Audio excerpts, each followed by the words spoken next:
Yeah.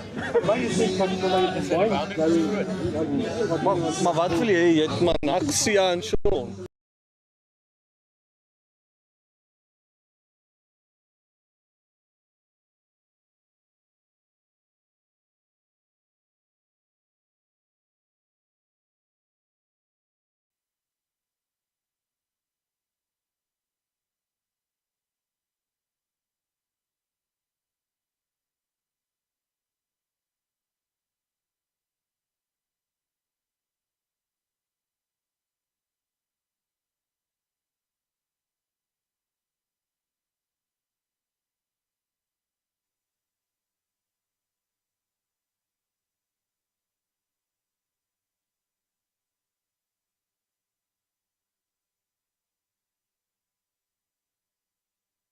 But also still sports streaming. What happened? What you say?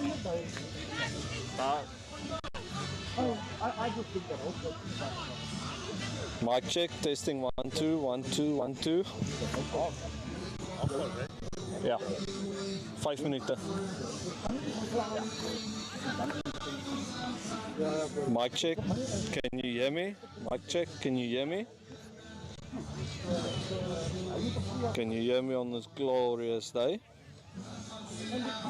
Did the mic pick that up?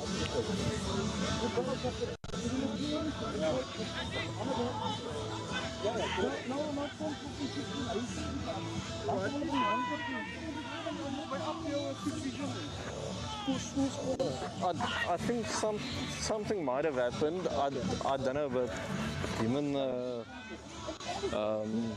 Indy had a bit of a fallout, I think. Yeah, you don't have it. Testing 1 2, testing 1 2. Did you pick that up? Mandile is picking up.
your decision? We're going to have a bat first. Reason for that? I mean, it looks like a good cricket wicket. Don't think it'll change much. I think it'll be nice and hopefully it crumbles up. But yeah, it looks like a cricket wicket. Yeah, important game for you. You got 2 home games. You're 6 points on the line. Important that you win both. Yeah, I mean, I think the vibe in the camp's good.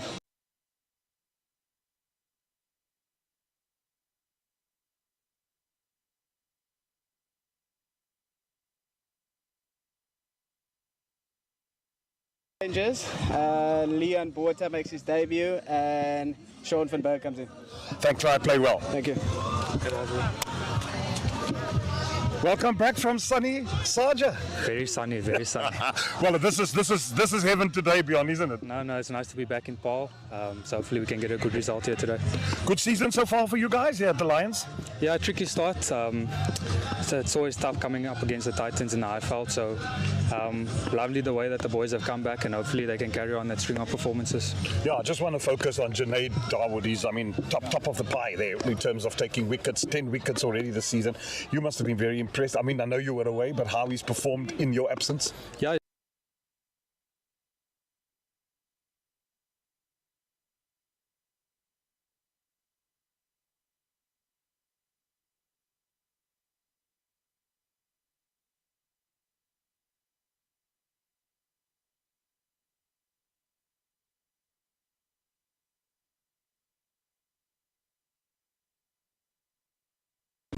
Right, out here in the middle, the Goldrush Boland has won the toss and elected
Hello and welcome to Boland Park on a glorious, good, nice day for cricket.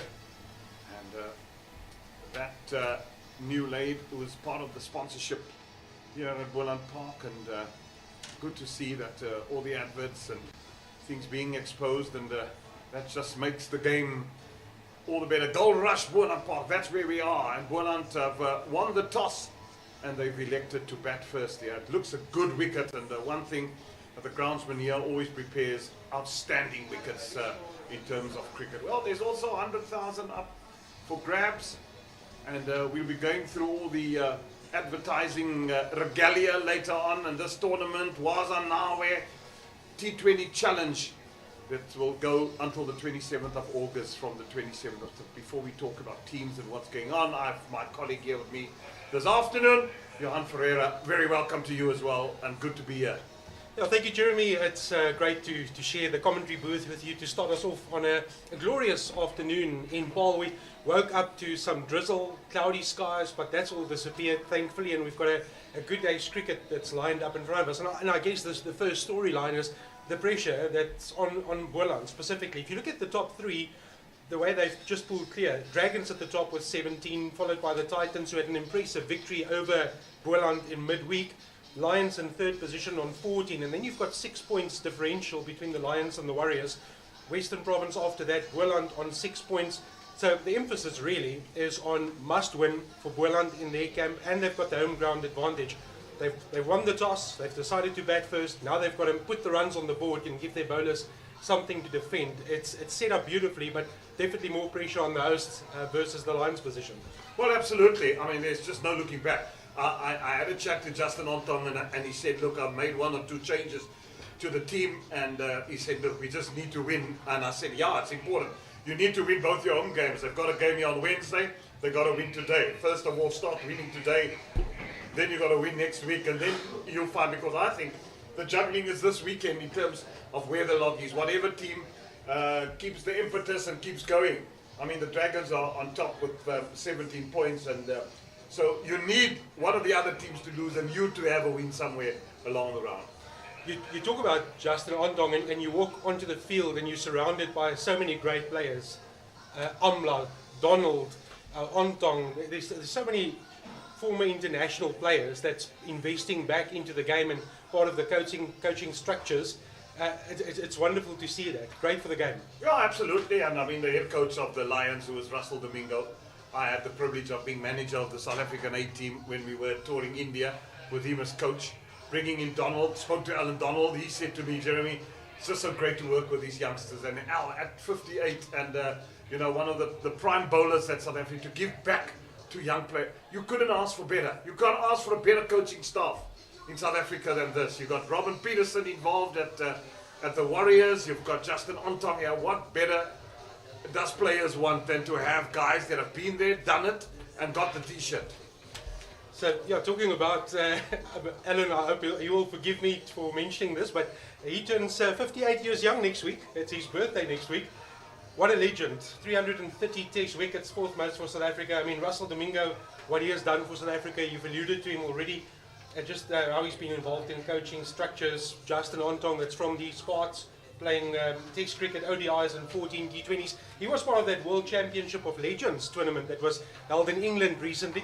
I won't give his scores because he'll say, Johan, I did much better in my time as a professional cricketer. But just wonderful to have these legends pass over the mantle to the new generation that's making the way in cricket circles. And here we have the first glimpse of our 2 decision makers out in the middle. Yeah, Tom Okorosi and Brad White. Brad White, also a former provincial player, played for Transvaal then and also played for Border. That's where he hails from the Eastern Cape. And both these men, Tom Okorosi, I thought he had a good game the other night at Newlands. They are the men that's got to do the job. South Africa has the ability always to produce top-class umpires. Can we also just maybe allude to the team sheets? And it must be, you know, such a great position if you can bring back a Reza Hendricks, as the Lions have done. He missed out in midweek. He wasn't part of that setup. But you've got so many international players on show. Reza Hendricks, one of those that's come back into this team. Bjorn Fortuin, is leading the Lions, and Kaba Peter has some international experience behind him. Luther Sipamla Junaid Dawood is having a blinder of a season so far. From a Boland perspective, you wouldn't have been surprised by the changes they made. One was forced, Frisco Adams missing out. He has a knee injury, but you still have a Sean von Berg that's been brought back into the team. Leon Botha gets an opportunity today. Clyde Fortuin, who leads from the front. Grant Rudolfsson, who has made this his new home. So lots of international flavour on show today. Yeah, also the two opening batsmen, Clyde Fortuin captaining this team, opening the batting with Grant Rudolfsson. Grant Rudolfsson hails from the Dolphins, so he's played there for a number of seasons. He's now come here to Boland Park, and hopefully he can steady the ship and make some runs. But just as the Lions are getting ready to get onto the field, just a couple of messages that the first message I'd like to read out, that Proteas Friday is back. So we want the nation to paint green and gold every Friday as we stand behind our Proteas women team in the ICC Women's World Cup taking place in Dubai at the moment. Wear your Protea jersey with pride and show the world our unbeatable spirit, and catch all the action live on SuperSport. Well, it'll be live today. South Africa's got an important game against Bangladesh, and we wish our women's team all the best. Hopefully they can win that one and then advance through to the top 4 stages of this tournament, or to the to the next group stages. So it's going to be important for South Africa to win today. So it's a big match. Yeah, absolutely. We came unstuck against England, beat the West Indies, and then a convincing victory against Scotland. So now we have to pull through against Bangladesh. So to Laura Wolford and the squad, best of luck, and I'm sure they'll come through. But it's been great to watch the Women's World Cup. We had it in South Africa as well, and Laura Wolford leading that team, and she's in a rich vein of form as well. Good to see Tasman Brits at the top of the order, also getting a good run and some time out in the middle. Well, bowling from the Nederburg mountain end would be Delano Potgieter. Oh, who would forget him in that 4-day final last year for the Lions, when Western Province looked all set and ready, first ball. Just played defensively. Then a bit of niggle there as he picks up the ball. The bowler's just saying, hey, you get back into your piece, young man. So yeah, he single-handedly won the 4-day cup for the Lions at the Wanderers. That game should have been done end of day 2, early morning day 3. Western Province was far ahead. Delano Potgieter he's a very accomplished cricketer. Cut away, that'll be the first runs of the day, just to a deep point position. That's really what you get. I mean, the corners at this field and the fielding positions that you get here, it was absolutely amazing to have worked with, as I said, when we won the Mzansi League here at Paarl, Faf du Plessis being captain, and sitting in the change room and seeing how every detail was worked out in T20 cricket. That's where I really got an eye-opener to T20 cricket in its purest form. Being much more one-day and test match, that's the intricacies of T20 cricket. Oh, loose shot. Yeah, so Rudolfsson, who's on strike, born in Johannesburg, of course, played a bit of his cricket for the Dolphins, a lot of his cricket, played Gauteng under 19, so comes from those parts, so a bit of a personal battle. I mean, Delano Potgieter, the first ball that he threw back, maybe a bit of frustration. You know, the bowlers are a different breed, and he's gone wicketless in his last 2 matches, so he'll know he needs to pick up one early.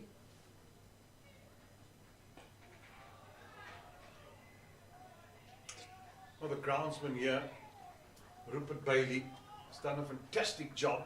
I know he's had offers to move on. He's refused to go. He's a man here from the Winelands, and he loves his beloved Paarl.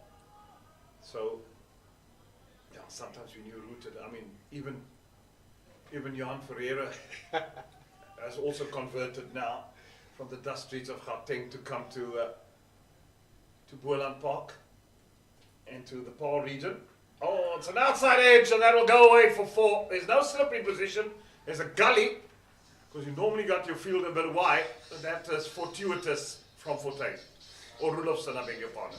Yeah, absolutely. You'll take it. You make your own luck as well, and absolutely luck riding on the Rudolfsson side, and you'll take all of that and some.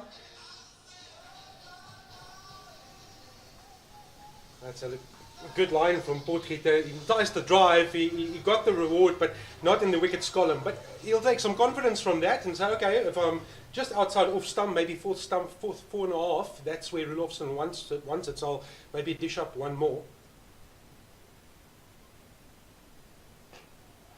Good line, good length as well. Yeah, you allude to my residence here. It's a brilliant place to stay, Jeremy, and we've been in Paarl now for 7 years, and one of the sport meccas in South Africa. And Alan Donald also stays in Paarl, although he coaches with the Lions. He lives in Paarl. Lives around the corner from where, lives around the corner. I don't think he's ever home, but lives around the corner from where I stay. Yeah, and fancy Alan Darling living in a golf estate. Absolutely. At Boland. Yeah. No, there's no surprise there. Yeah, got one or two friends that also live there. I know Jean de Villiers' dad, Andre de Villiers, lives at Boland. Good man, Andre de Villiers. Bjorn Fontaine, immediately back into business. I said to him, it's a nice cool day out here for you, coming back from Sarja. And he said, indeed, Mr. Fredericks, it's indeed nice to be back in Paarl. This is where he hails from, Bjorn Fontaine. I guess, Jeremy, no surprise to see spin as the second over. We've become accustomed to that as a game plan in Paarl. Good fielding. Now, Fontaine against Fontaine.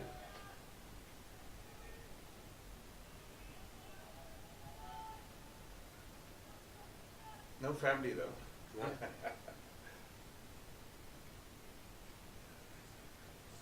I just love watching Bjorn Fontaine operate. He's always at you, seldom gives anything away. You've got to make the play. And with only two allowed out of this inner circle, it's going to be interesting to see how Clyde Fontaine and Grant Rudolfsson go about their business. Where's their run scoring options?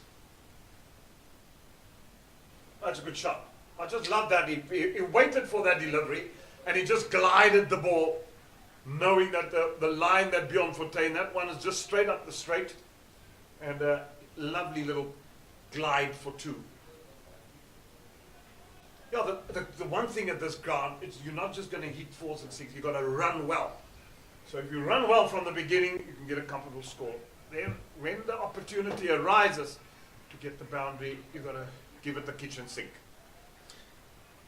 Exactly, to your point, Clive Fontaine almost forced from what Bjorn Fontaine has started with. He settled in, and you don't want a spinner to settle in, especially in a power play. You've got to make the most of your first 6 overs, try and get runs on the board, but you've also got to be responsible. You don't want to be 1 down, 2 down, 3 down, and suddenly you're under pressure, and even just to see out the 20 overs. And that was sort of their storyline in midweek. Yes, they took the brunt of the Henry Klaasen bat, but they'll know that they were rolled for 75 in midweek, and that'll be at the back of their minds. Although it's a new day, new game, you're in front of your home supporters, you'll know what went wrong. But they're professional, they know how to bounce back, and it's such an important game. So wickets at the top is such a key. Well, how different could things not have been? Another good delivery, that's good running as well. Good cricket all round. I mean, a different story. Their first game at Newlands was abandoned due to rain. They couldn't get a pitch. It was a wet day. So there they just picked up 2 points and walked away from there. But had that game, and then the game they lost to the Northwest Dragons. No, that one they tied, I think. But there's a game that they lost by 3 runs. That was to the Northwest Dragons. That was Boland. They'd be thinking, that's 3 runs. If only we batted much more, we could have won that. That would have given them another 4 points. And there have been 10 points that could have been 14 points. Look, you do have a bad day, and the Titans were just so much better on the day. But if you look at it from that perspective, yeah. And they're desperate for a win, and they know a loss today, they're virtually out of this competition. Now, small margins, Jeremy, and Potgieter gets a second over. It's been a quiet start, 5 to the over. Yeah, the one thing you don't want, Johan, is to wait on other teams to do your favor.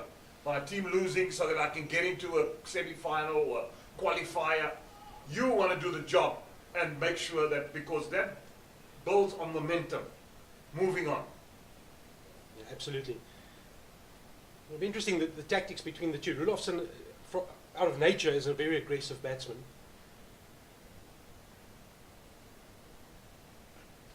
Accustomed to this opening role, but they'll know, they'll have role definitions, maybe saying to each other, let's just negotiate the first couple of overs, just have a look at what the pitch is doing, and then get a bit of a game plan together. Where do we see ourselves after 6 overs? What is a good power play score?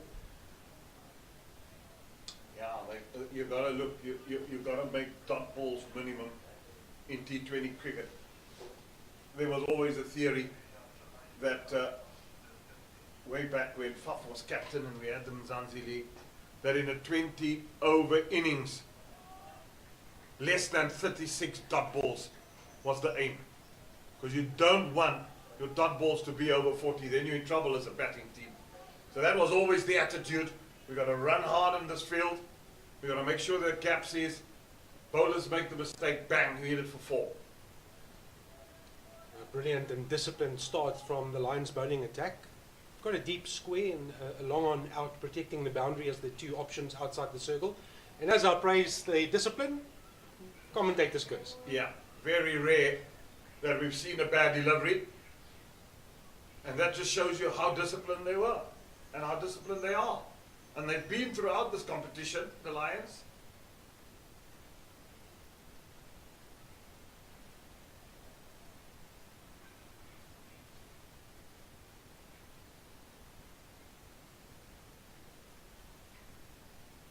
Oh, that's well played. That's a good shot. There is a man in the deep. But I must admit that's lazy running.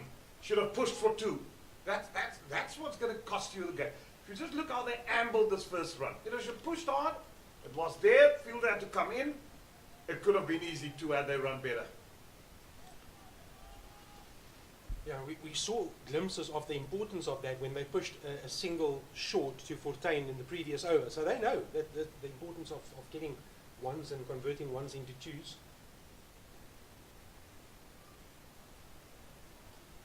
And the discipline from Potgieter and Fortuin is forcing Clyde Fortuin to now make a move. He's now advancing down the track, needs to hit. He's feeling the pressure, the scoreboard pressure. They haven't really quite clicked into gear. 14, 1 ball shy of completing 3 overs. And you'll look up and you say, okay, we're halfway through the power play and we've only got 14 runs on the board. It's a good wicket. Looks like a good wicket. Belter. Absolute belter. That one, it's in the air. It's going to be safe.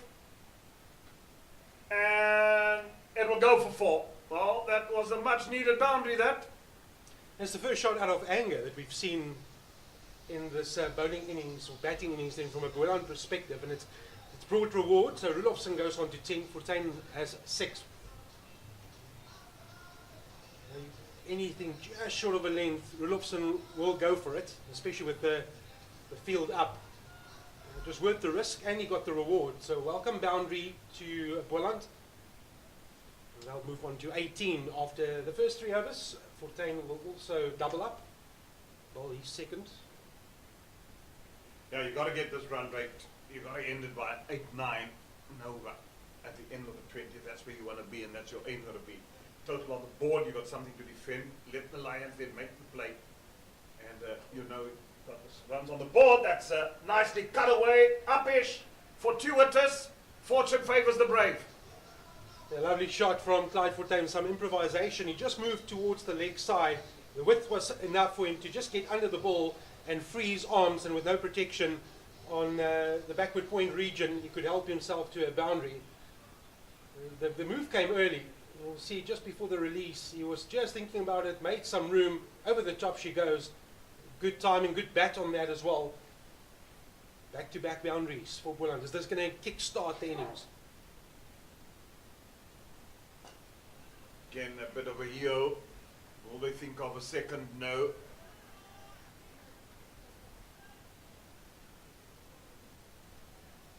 With the intent now being shown by both batters, maybe that's the plan now to say if it's there, you need to hit in this first 6 overs. The run rate has suddenly gone to 7.2, having been sort of hovering around the 5-6 mark for the first 3 overs. That's good from Fortuin, Bjorn that is. Yeah, he saw him coming, and then he just darted in a bit flatter, a bit quicker.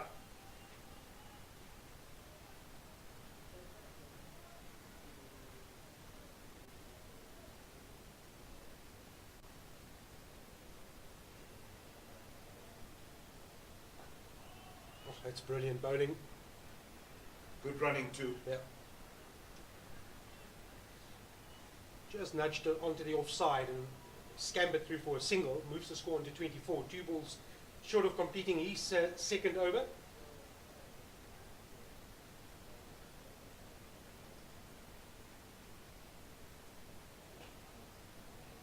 Gave himself that room. Fortuin pushed it a little bit wide. Knows he's got his boundary rounders where he wants them. Remember, you're only allowed 2 men. You've got a man at the deep mid-off, wideish mid-off, and then we got a deep mid-wicket on the fence. Fortuin has maintained the strategy of attacking just outside off stump, so he's not too straight. You need to go outside off stump to manufacture a shot. Oh, then a quicker one, and Rudolfsson wanted the dab, and it wasn't there. Right idea, but the feet not really in position. So that brings to a close over number 4, 25, without the loss of a wicket. Yeah, and time for another advertisement. The domestic cricket messages. Wars are nigh to the T20 challenge with an essence that ignites hometown pride. The T20 challenge promises to be pure cricket excellence and a celebration of communities, shares values and the passion that unites all of us. We can call on all the fans to rally behind our team as players, gear up to showcase their prowess on the field and to stand a chance to win great prizes. So you've got to visit www.cricket.co.za for more information. Luther Pumla, Luther Sipamla into the bowling attack for the Lions. Replaces Milano Potgieter on the Nederburg Mountains. Down the ground she goes, it's in the air and gone. Wow, he didn't even have a look. Tried to be fortuitous and Boland lose their first wicket, 25 for 1. Well, Delano Potgieter is going to be in that huddle and say, Luther, you know, that's my pressure, that's half my wicket. You run up, bowl your first ball and get the first one, but it's all a team sport. Luther Sipamla into the attack, strikes first ball up for his 63rd T20 wicket, and what a man to bring on. International player, 3 test matches, 5 ODIs, 9 T20s. He knows all about where to bowl to an attacking batsman. Shot was there, Clyde Fortuin just mistiming it. He wanted to clear the inner ring, and unfortunately for him, not finding all of it, and a good catch running back over the shoulder, never easy to take, but that is the first strike for the Lions in the bowling department. And a bit of pressure back on the shoulders of Boland, just when they thought they could cut loose, try and make the most of the last bit of the power play. They do lose their first wicket. Clyde Fortuin on his way for 12, and that brings to the crease Gavin Kaplan, 26-year-old, former Western Province junior player, also played for Province in his 13th T20 international, has a highest score of 39. Former Rondebosch Boys High pupil, a couple of them actually on the field today. This is just Sipamla, good area.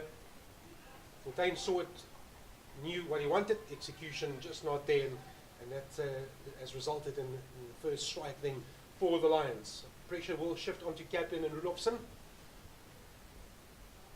Yeah, these two now, they need a partnership. They need to make the best of the last of the power play. There's an over and 5 balls left. An over and 4 now. Line is good, length is good. Best bowling in this format of 3 for 14, Luther Sipamla. Comes from Kabaga. Yeah, I think he was a product of Gray. Yes, indeed. In Port Elizabeth. Gray, Port Elizabeth, yes. Yeah. Also had him on that 2019 tour to India. That was nicely placed. Kaplan he gets off the mark. Kaplan Nails from Western Province played there and decided that the playing opportunities, good thing is to come down the road at Boland Park. Yeah, it's a fresh start, a new chapter for Gavin Kaplan. You would like to see him now kick on in his career. And you only get better the more you play. And that's it. And then you got to take your opportunities.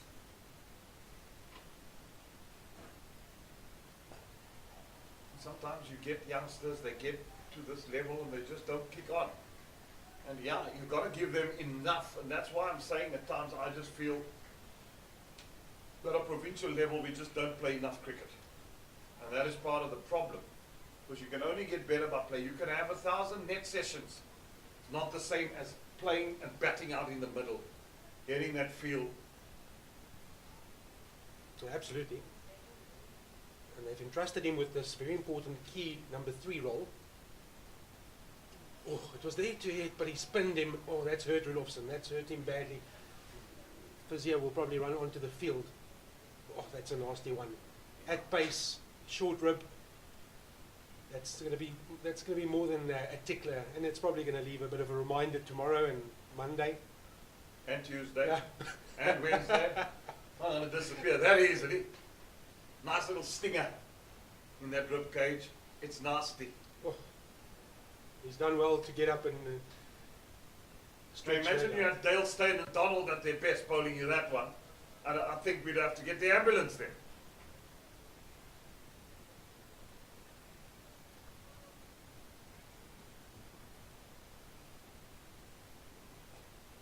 Was it during the was it the 96 World Cup, Jeremy, when Alan Donald took the wide brim hat off the captain of the UAE? Yes, he didn't want to come. He was told, we came out with a brim cap. And some of the players said, put on a helmet, man. You can't face Donald like that. He came in and he had one right against the peg.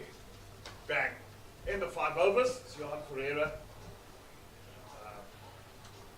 departs and enter Kieran Thompson next door to me. Good afternoon to you, Jeremy. Yeah, good afternoon. Well, not a bit behind the cosh here in terms of run rate. Yeah, that's generally something that can either work out or not with starting off with a spinner, getting through the overs nice and quickly, putting the tightening the screw on the batting side. And we have a change in the bowling from the Swartland end. It's Evan Jones coming into the attack.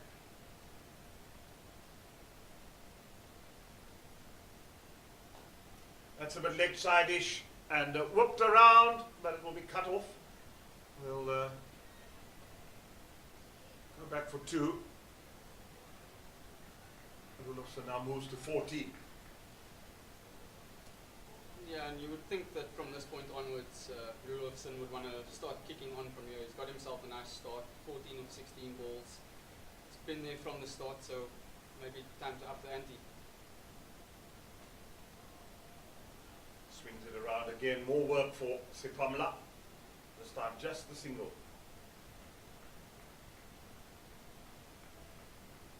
Yeah, at times you've got to just pick your bowlers and know what they're going to bowl.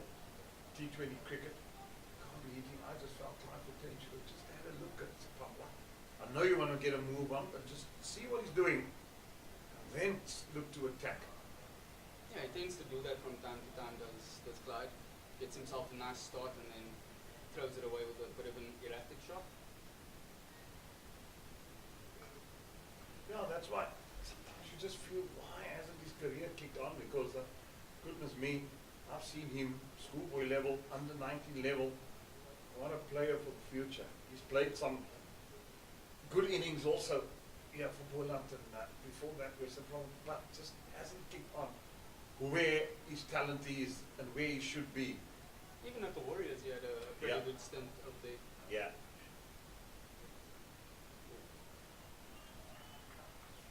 That's the one showed by Tom Rossi. You can see what Rudolfsson was trying there, trying to just help it behind square. There's no one on the fence that side. Got third man up in the ring. A mixture of third man and gully.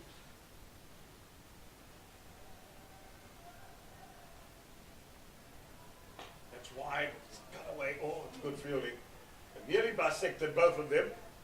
But it was a good hand. I think that Naba Peter got a good hand to that. Very awake there in the covers, the three of them there. Eventually Riza Hendricks getting on the end of it. No, he didn't have much work to do, and good that the youngsters bounce around. The old man just needs to go pick it up, get it in. Experience, I would say.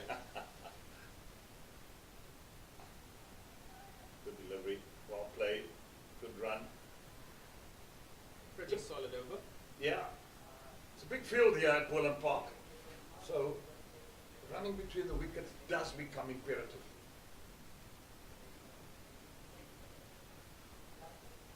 It's been a while since we've seen a boundary. And that might come into the batsman's thinking now in between overs, don't you think? No, they gotta get some boundary. That's the thing. I'm saying you push the bowlers hard, you run hard. Now then you're gonna get a loose delivery. The one thing that you gotta say about the Lions, they haven't bowled many bad balls. Indeed. But you need some batsman now that's gotta take the bull by the horns. And just on that note, Jeremy, we mentioned that the Lions haven't bowled too badly. Even the loose balls have kind of gone in their favour.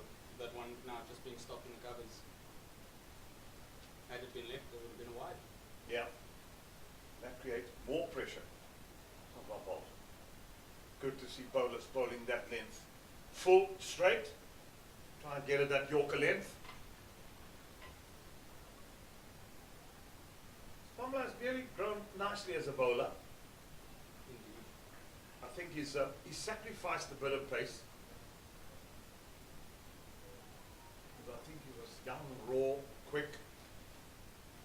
Interesting to see we don't have the stick here to see what pace he's at the moment. But he looks fitter, he looks stronger, and I'm sure Alan Donald would have done a lot of work with him. Started to work on his core strength and his variation. That's in the air, and oopsie. Just bounced short of the fielder. Talk about having the right voice in your ear as a bowler, or as a young up-and-coming bowler. Not many better voices out there to have in your ear.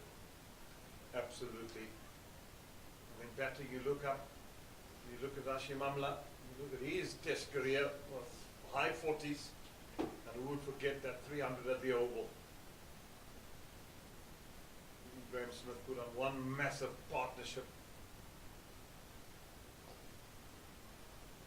Really bowling a good line is Luther Sipama. Memorable moments for South African cricket at that time. Moment now rebuilding. Oh, very difficult with all these T20 leagues around the world. Disrupts the continuity, doesn't it? Absolutely. Yeah, that's why your core has got to be, your squad's much bigger to allow for what is happening now in the modern day game.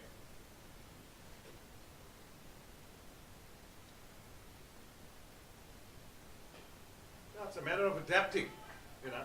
People can say, T20 here, it's here to stay. And I was one of, now you've got to find measures, how do we adapt around it to make sure that we get builders on side. And this is part of the problem. Not enough cricket is being played at provincial level. To make players much better. Players get opportunity, get to play higher up, and sometimes some of them are not ready for the big stage yet.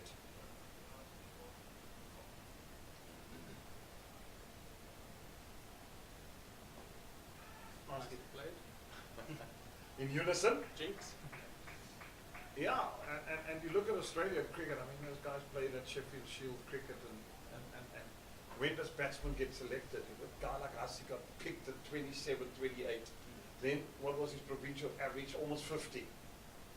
So at times we're so in a hurry to get youngsters in. We pick provincial cricketers to play, and they've got an average of 20, where they should really be working to push it high 30s, 40. Establish yourself. Yeah. So now you come into professional cricket with all this hype around you, all this excitement. It just takes one or two knocks. Absolutely, and the bowling, you know, yeah, provincial cricket, you should you should come back from international status and you should be bullying the bowling here. 7 overs gone, 38 for 1. Whereas you're going to get 2-3 bad balls and over at this level. And you play international cricket, bad balls are rarity.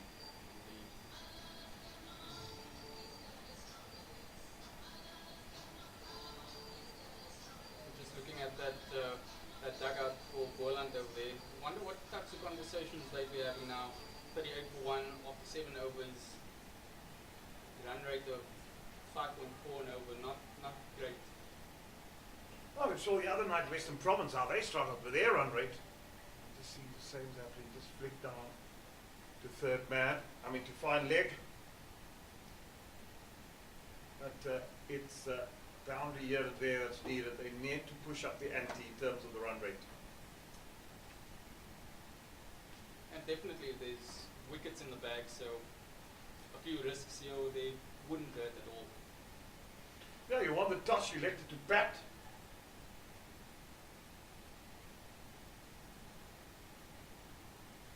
That should be wide. Yeah, indeed it is.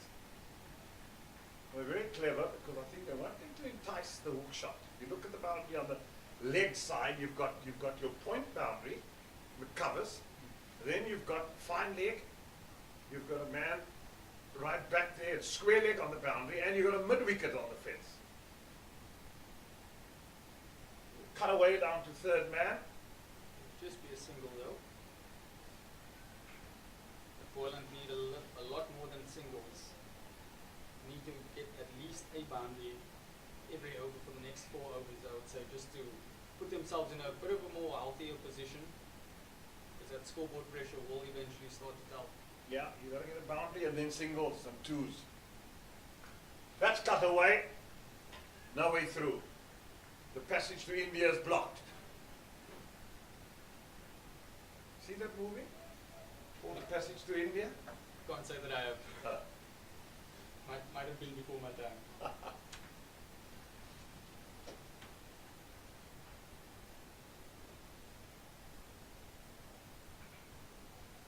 It's a bad delivery again. Now Jones just a bit awry at the moment.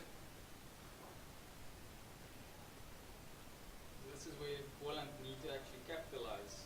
So now Jones is thinking about what type of line he should bowl. He's already bowled 2 wides, bowled a bit of a short one as well. Does he pitch it up? Could over pitch it.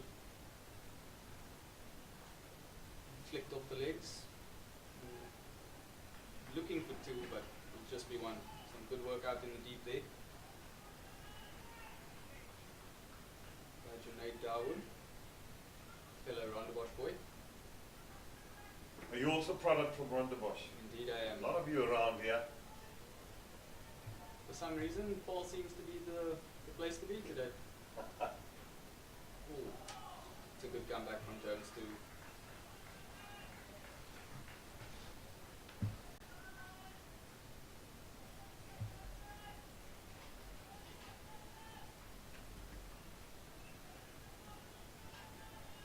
Yeah, Junaid Dawood, what a season he's had as far. He's been top wicket taker in this competition. 10 so far, yet to come into the attack. I'm sure we'll see his introduction sometime within the next few overs. Might even be now. Yeah, 8 overs gone, 45 for 1. Just a bit of adverts as well. The 1 million rand one-hand competition. So Wednesday night here's a televised game, super sport game, and at Orta stand a chance to win R1 million at the end of the T20 tournament. Simply catch the ball with one-handed off a 6 hit during a televised T20 cricket match. The catch must be captured and visibly and clearly visible on stadium video, television, camera, broadcast, as it will be audited. So visit www.cricket.co.za for more information. So, come to the cricket on Wednesday night here in Paarl, and then Friday night it's also televised at Newlands, so you can make the trek down the road. It's only 56 k's. I'd travel 56 k's to win R1 million. Just make sure you have your catching hands on. Absolutely. We have a change in the bowling now by Peter coming into the attack from the Nederburg end. He's no stranger to playing here in Boland. Played his cricket for the Paarl Royals during the SA20 last year. Yeah, he'll be a fade with this wicket.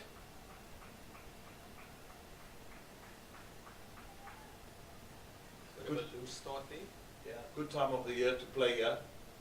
Because I tell you what, come here in January, February, you're going to be a bit... I played cricket here in Wellington and those areas. My goodness me, it's hot. Melting. 45 degrees Celsius. Thanks for coming to Paarl.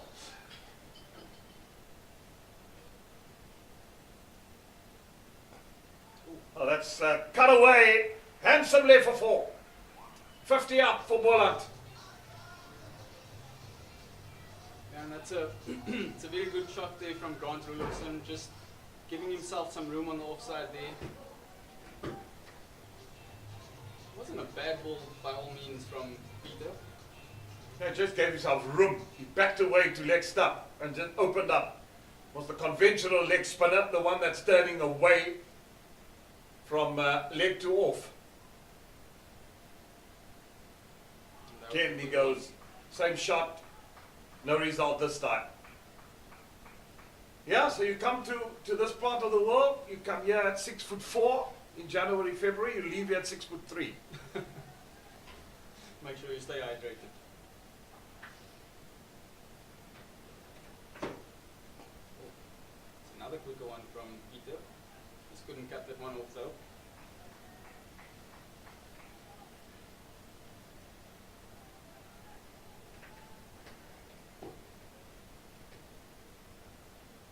Kaplan's still just trying to find his way at the crease here. 9 of 12 balls. Doesn't look overly comfortable, but can always play himself in. He's got enough time. Rulofsson's at the other end. He's the one going for the runs at this stage. Yeah, ideally you want a sick batsman to stay in for as long as possible and the rest bat around him. But someone's got to come in next or wherever soon and say, look, we've got to take the impetus now. Someone's got to go. You've got to go big. Get us a big over. We're right back in it. And just looking at what's to come next, we have Aviwen, Ngajima, Lahan Botha, and Keith Dudgeon.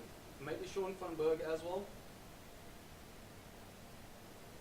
Which one would you send in? Because you need someone that of a caliber of a big hitter, like an Aaron Jones or Ferreira from the Titans, you know, someone that's going to come in and really muster the bowling.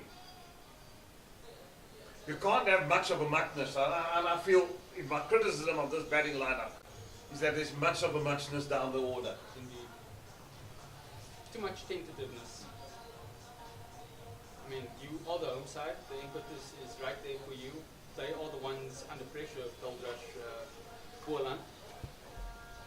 It's a must-win game for them, so I'm not really seeing much of that urgency, which is a touch concerning at this stage.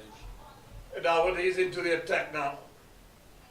These 4 games, he's at 10 wickets, been magnificent. At a best of 5 of 30. Runs per over at 8.6, which is not bad in T20 cricket for a spinner. He's also a leggy, isn't he? Yes, he is. Has the odd ball that can catch you off guard, but just looking at his field, looks like he's encouraging the big shot on the leg side. Oh. That's in the air! Good night, goodbye, God bless. Another one bites the dust. Well up now, 53 for 2. And that's the big wicket of Rulofsson as well. Just trying to step on the gas, trying to maybe put the new bowler under pressure, but hasn't worked out. Rulofsson's been there from the start, only managed to score 27 of 28 balls. Boland in all sorts of trouble now.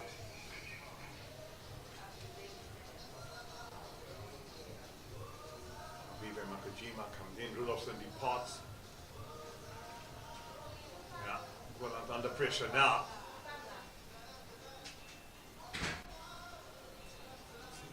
Lucas Pamela, the catcher. Yeah, indeed. It's a good catch. It was almost just going over his head and he did well to get under it. Yeah, it might look like a regulation catch, but those ones of that spin in the air and make those fluttering sounds that can catch you out, pardon the pun.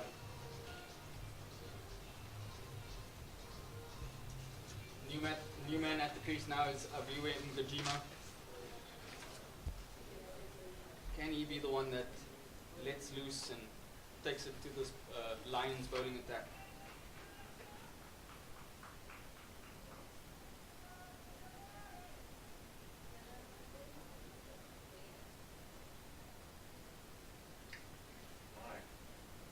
Nakajima in.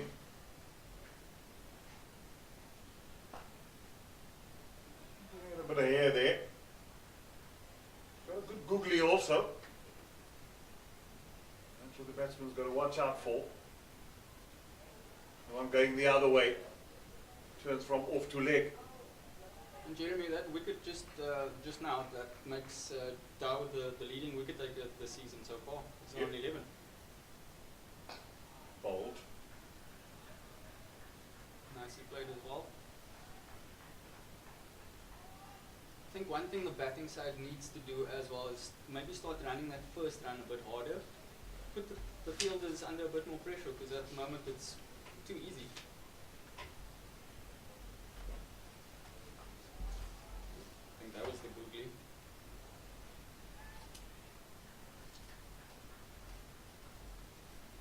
Just cut off in the deep over there.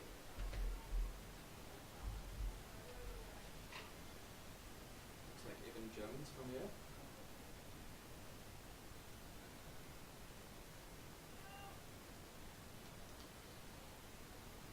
Two balls to go in the 10th. Nicely played.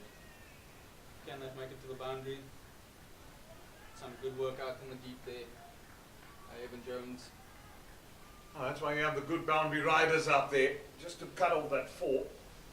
It was 2 good shots played by Nakajima.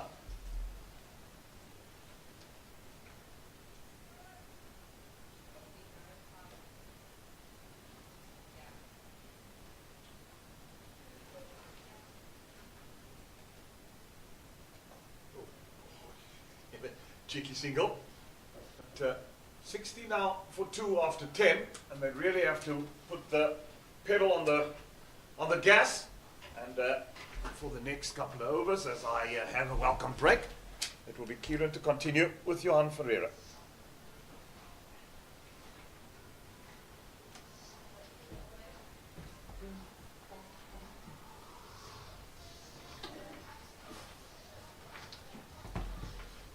Thank you, Jeremy Fredericks. He has a welcome break. 60 for 2 if you've just joined us after 10 overs, so the halfway mark of the Boland innings, going at exactly 6 to the over. And Darwood loving life. What an impact he's had, and he's been in the wickets. And Kieran, you've just alluded to the fact that he's gone to the top of the charts. Spin will continue. Spin from both ends. Kaba Peter, he's benefited from the international experience as well that he's had recently. He'll be stronger for it. Most definitely. Always playing at a higher level, getting exposed to playing against better opposition, gives you something to work on.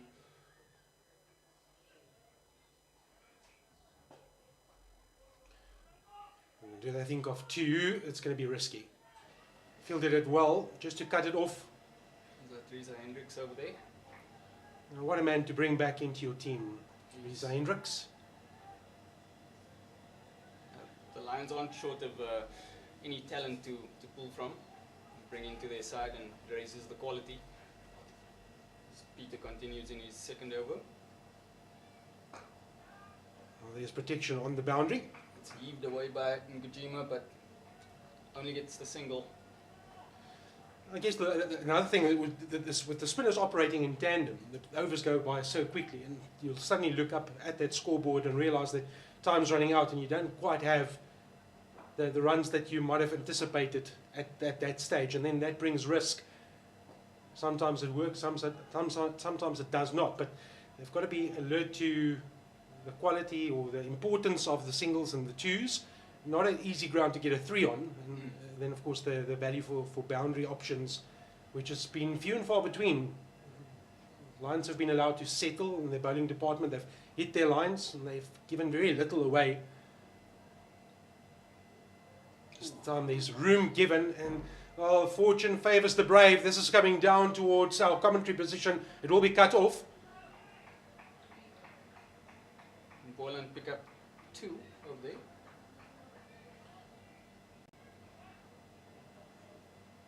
Nothing in the comment section about how that came about. It's Actually, a 3. Well, just as we spoke about the value of 1s, 2s, and how seldom you see a 3 on this ground. We do get one, but off the inside edge. So Peter to finish his second over, 67 for 2. Straight on the money again, attacking middle and off, being a leggy as well. That brings to a close another over, 68 for 2. Abewa Ngajima, he's on 11, Gavin Kaplan on 14. Yeah, Kaplan hasn't looked comfortable at all at the crease. I think he might just need to go for it now. You and play yourself into form, maybe. Jeremy and you were talking about Sean von Berg, and myself and Jeremy actually did the game at Newlands between Province and Boland, where Sean von Berg was elevated up the order, and it brought great reward for him. And it is definitely an option, but Jeremy rightfully said there's also much of a muchness for the options down the order. It'll be interesting to see if a wicket does fall. What will be the approach be? They would have put a score in the change room and a target that they're working towards. So if I can press you, Kieran, if you had to call a number now from a Boland perspective, Justin Anton sitting there and saying, right boys, this is where we need to be. Well, that's taken the aerial route. There's a fielder under it. He's got another one. He's got another one. He's in some form. It's a very good catch by Zubaya Hamza. 2 Rondebosch boys combining there to get rid of Abewa and Bajima. We were just talking about what type of score Boland might be going after, Johan.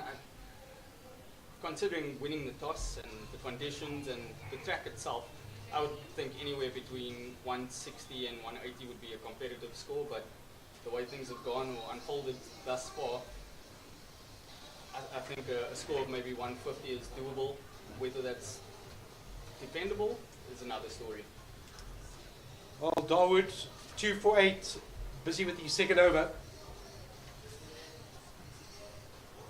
Just gave that one a bit more flight. Kajima getting under that, possibly getting a leading edge.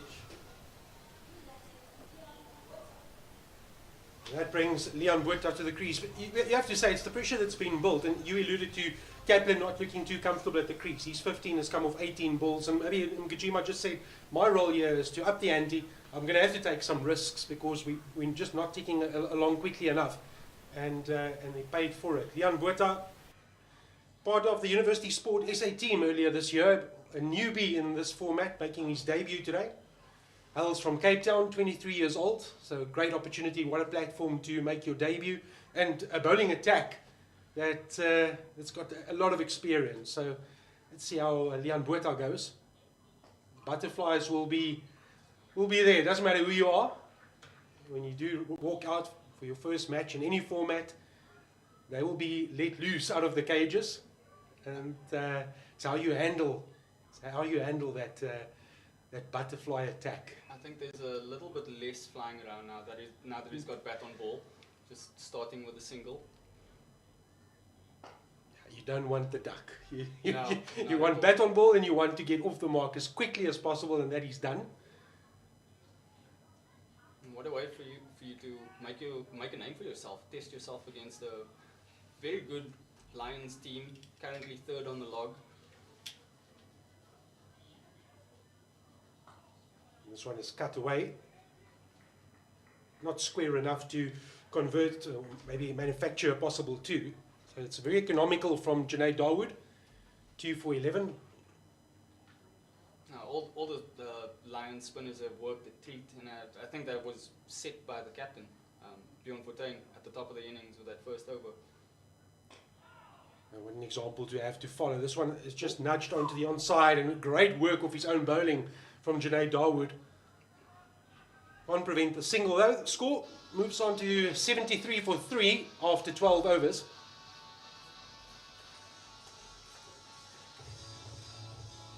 Getting towards the business end of the Boland innings.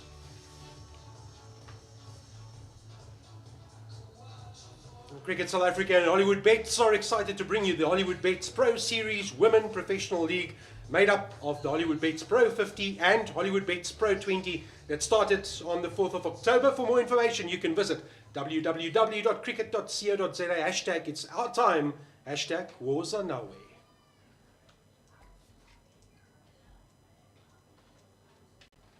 The Lions deciding to continue with the spin from the Nederburg end. Captain Bjorn Fortuin coming back into the attack now. He's had 2 overs so far, 12 runs from it. No wickets to show as yet. I said it earlier in commentary, I can watch him bowl the whole day. It's just amazing. His skill set, the experience, and he seldom gives you anything. And that competitive edge that he has as well, it's just brilliant to see. Always has fire in his belly. Always looks up for it.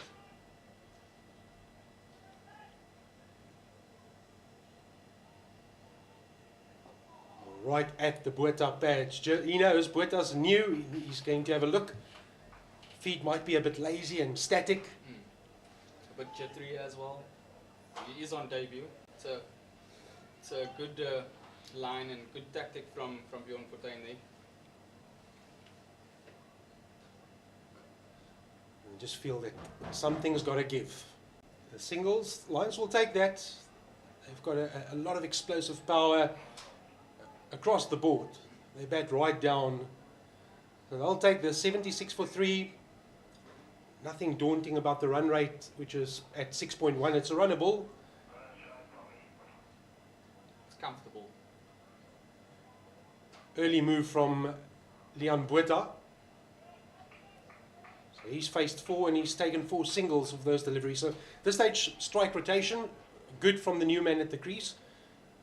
But Kaplan's got to make the play. He's settled, he's faced enough deliveries, 19 from 22, he's got to get that run rate up. They seem to be struggling to get all the spinners away. It's brilliant bowling, brilliant tactics, good fielding placement from the Lions as well for all 3 of their spinners. Constantly, just whenever it seems as though the Boland batters seem to get the ball away, picks out the fielder.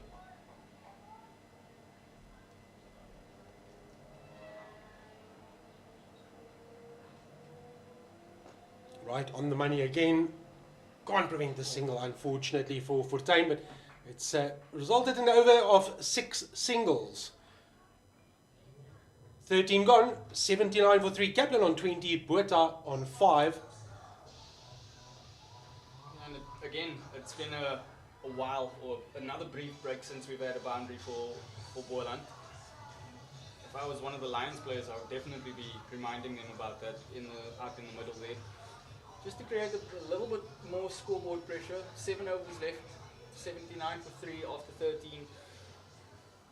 It's a decent start, it's a nice platform, but now we need to start taking a bit more risks from a Boland perspective.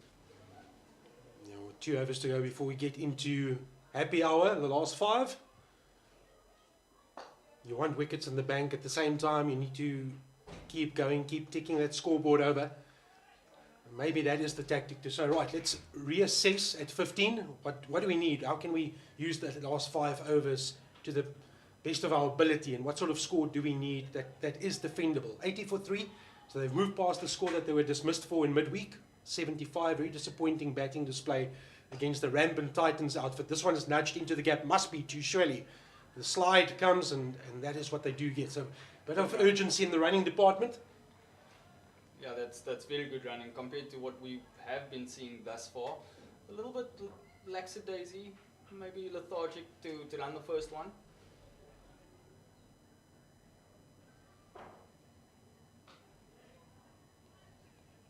Kaplan again, just a single. Needs to break those shackles free sometime soon. Looks as though he's playing within himself a little bit, if I'm being honest. So no change in field, even for the new man. The boundary runners are stationed in the same position. They have strengthened the leg side field, though. They've brought it over a man from the offside onto the onside. just to try and prevent the dab for a 1. Oh, and does he have the edge? Does he get the edge? They're convinced. The Lions are convinced, and they do get the agreement from the umpire. Junaid Dawood has picked up another 3 for 16, and it is the new man, Leon Botha. Just as they moved the field, they brought, it was very visible, brought the man short to prevent that dab for a 1. Changed his option, he tried to go square and got a faint edge. So brilliant tactics, well played again from a leadership department. Bjorn Fortuin must get some credit there along with the bowler. They knew exactly, they executed beautifully, and that's the 4th wicket down. 83 now for 4. Leon Botha walks away in after his maiden innings. He made 6. There's your answer. Who's in next? It's Sean von Berg. Indeed, Johan, I think that is a clear message coming from the home side now. We need to get some runs on the board, get that scoreboard ticking over. And Sean von Berg isn't the worst with the bat in his hand. He can hold up an end while also keeping the scoreboard ticking over with some boundaries, some much needed boundaries for Boland at this stage. Yeah, personally I think there's a message that's accompanying von Berg to the middle, and it's strike rate, strike rate, strike rate. If you see it, go for it. 2 balls shy of completing 14 overs, 6 wickets in the bank, but there's still a lot of this innings left. Although the way the Lions are bowling doesn't look like they're going to be giving much away. Bad balls and loose balls are very, very few to come by. So Junaid Dawood made his debut, his T20 debut on this ground while playing in the Africa T20 Cup. It was for Eastern Province against KwaZulu-Natal.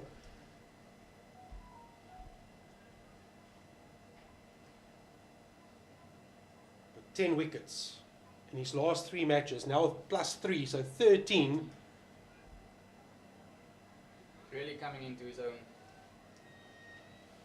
Well, this is excellent for his confidence. 28-year-old from Cape Town. Oh, that's lovely. That is excellent bowling from Dawood. Not getting an edge this time around, but still worth reflecting on his return. 3 for 16 from 3 overs. That's helped put some huge pressure on Boland to find themselves in a bit of trouble on 83 for 4 with only 6 overs remaining. It's time for a bit of a chat in the middle. Game plan analysis between Gavin Kaplan, who has 23. He's been at the crease for 25 deliveries. Sean von Berg has faced 1 ball. Yeah, on that note, what do you think the conversation would have been between Sean and Gavin over there? Gavin's obviously been here longer than him, but still struggling to get the ball away. So to answer your question, for me, you've got an experienced campaigner operating. He's going to be tough to get away. Kaplan is there. He needs to play the senior role. And those coming in, if he does not lose his wicket, they need to go. So I think Sean von Berg has been sent in exactly for that reason. They're behind the 8 ball. That's what they feel as well. And von Berg's got to be the aggressor. This field looks pretty interesting. Encouraging the single on the leg side. At this stage, he'll help himself do that just to get off the mark.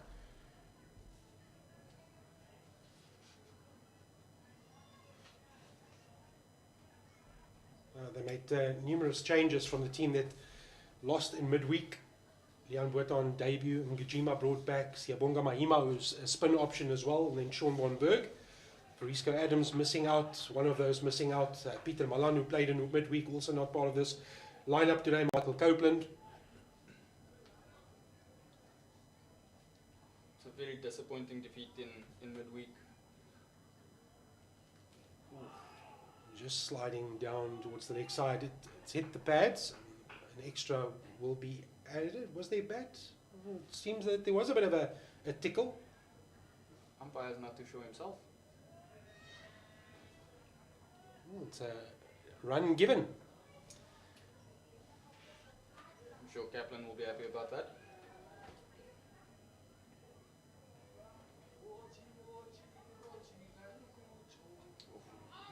Just try to cut this past the 2 men in a circle. Can't find the gap, von Berg. It's not his natural game. He's more of a power hitter.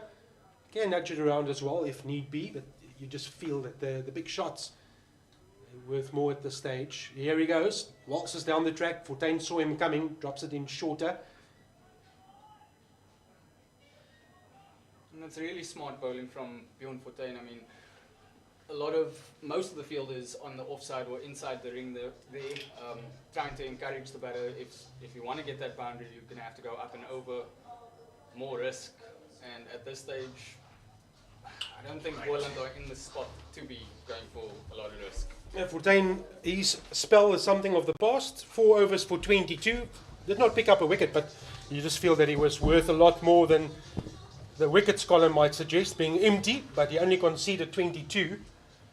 A brilliant spell by the man that leads this Lions outfit, as Jeremy Fredericks is back in the commentary booth as we hit our last 5 over spell in this first innings of the match.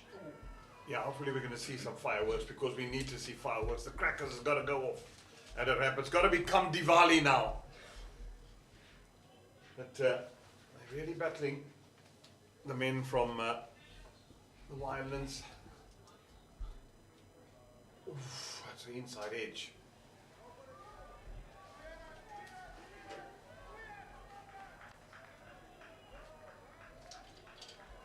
Yeah, Dawood has been exceptional with the ball all season long. Performed in every game.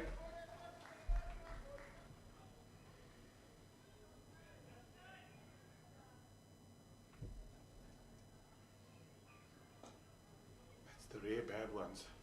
Not that bad. There is insurance on the fence. And this Lions fielding has also been exceptional today. One has to give them credit. They've taken every opportunity that has come their way. Yeah, absolutely. Jeremy, been very tidy in the field.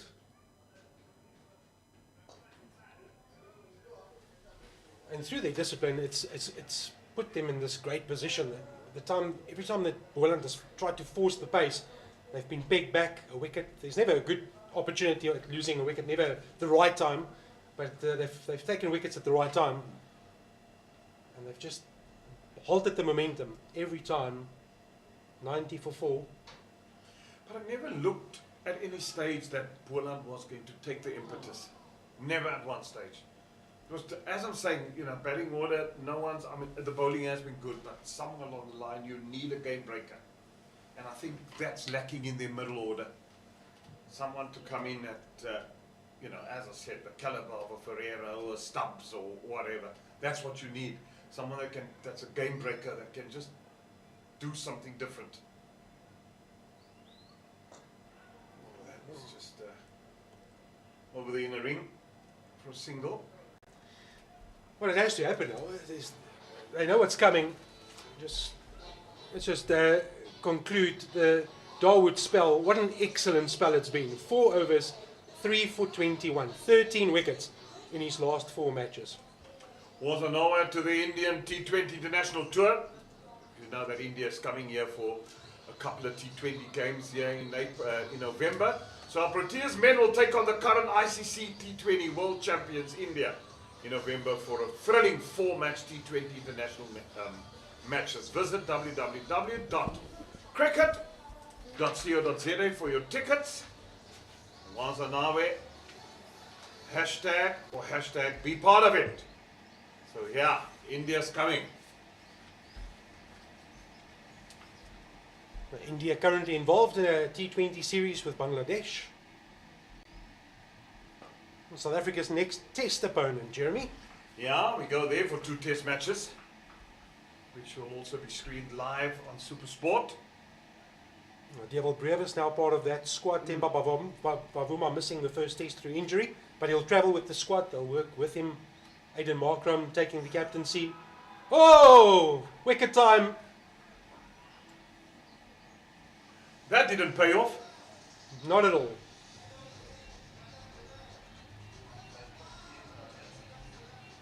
Another one bites the dust. 92 for 5. And Boland, I'm afraid, in all sorts of trouble. Van Berg walks back for 5.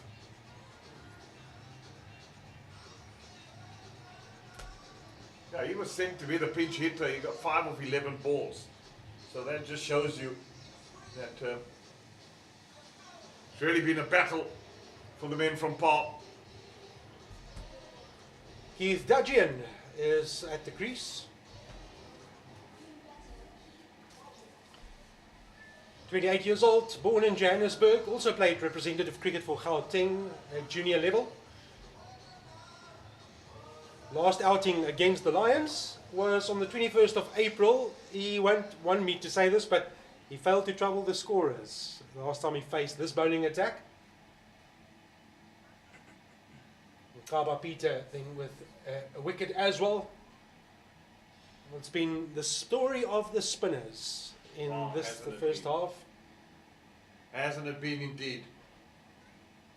And they've spun a web over the Boland batters and no one has been able to cut loose. Oh, that's straight up in the air, no one there. So it's going to be a single for Dudgeon. Yeah, thinking of a second, and that would have been to the peril of the batsman. Dudgeon, like Rudolfsson, played cricket in KwaZulu-Natal. Dudgeon part of that inland side.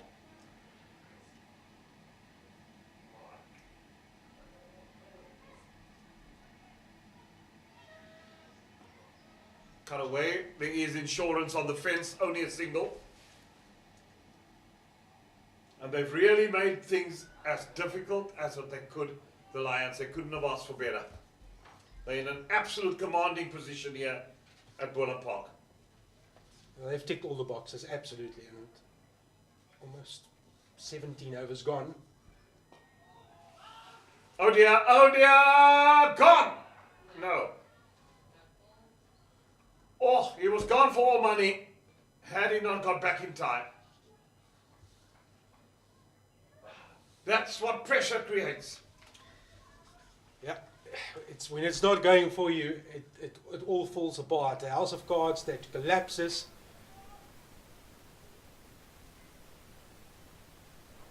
That could have been salt in the wounds had they lost another one with 3 overs to go. Oh, it's excellent from Peter. Excellent bowling. Hands on the knees. Thought that there might be a little edge, but he's done brilliantly. And how about Peter? 1 for 18 of his 3 overs, only going at 6 to the over. Kaplan on 28, Dudgeon on 1. Kaplan 28 from 31 deliveries. Just hasn't been allowed to get those runs above the ball's faced. No, not at all. They weren't allowed. You can only play as well as your opponents also allow you to play at times. But there just didn't seem to be any impetus. And we said it so many times from these Boland batsmen. Much of a muchness. And they've lost wickets at crucial time. Their top order is in disarray. So it's problem time for the men from Paarl.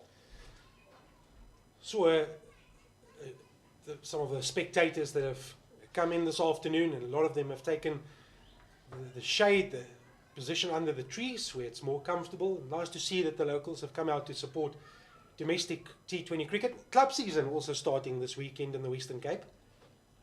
Yeah, it's always wonderful crowds that have come. Well, that's a good shot. At last, someone's got a boundary. First ball of the over.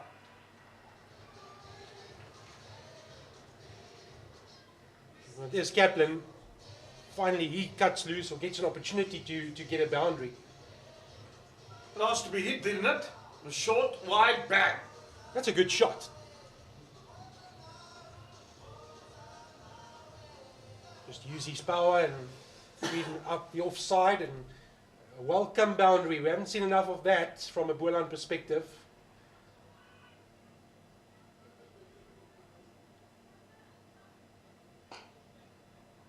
This time Jones just pulls his length back.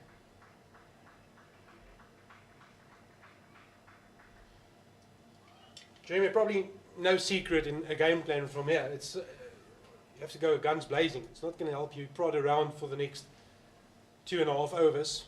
Absolutely, it's not a 5-day test, so you gotta go to 6th gear.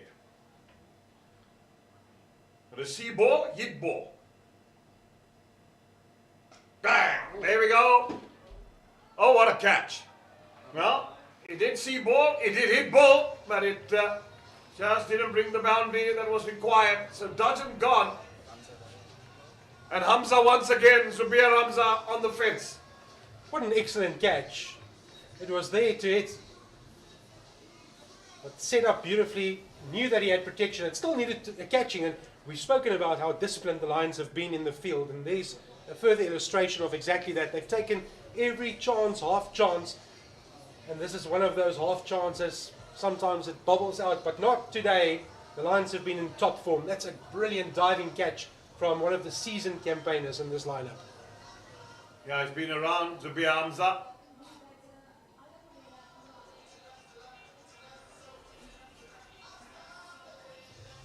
Hey, Boland, come on.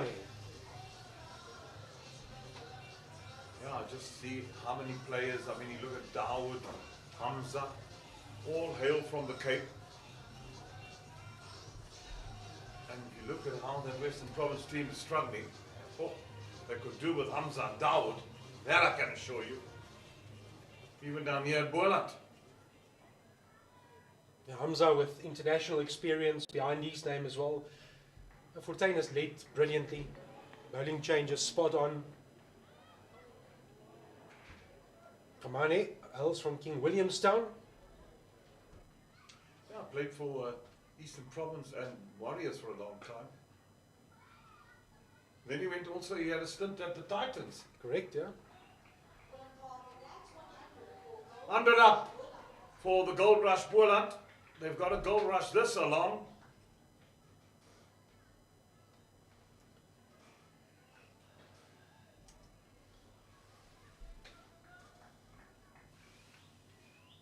So now with Kaplan on 33, Jones makes an alteration. He brings fine leg into the circle. Third man also up in the ring. This one kept down nicely, but only the single to deep mid-wicket.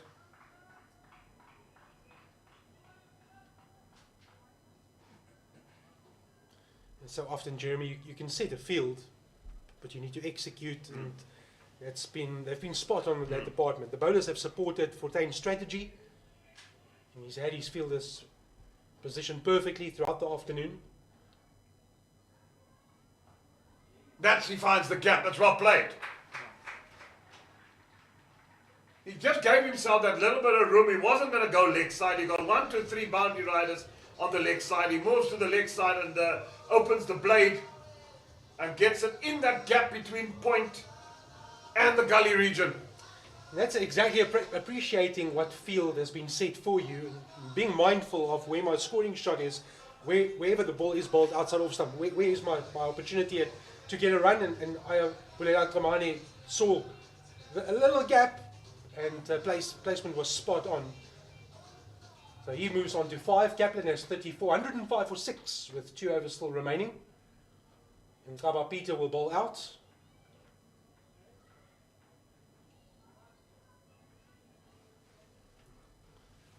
Well, the onus is on Kaplan. He's got to make the play now, Jeremy.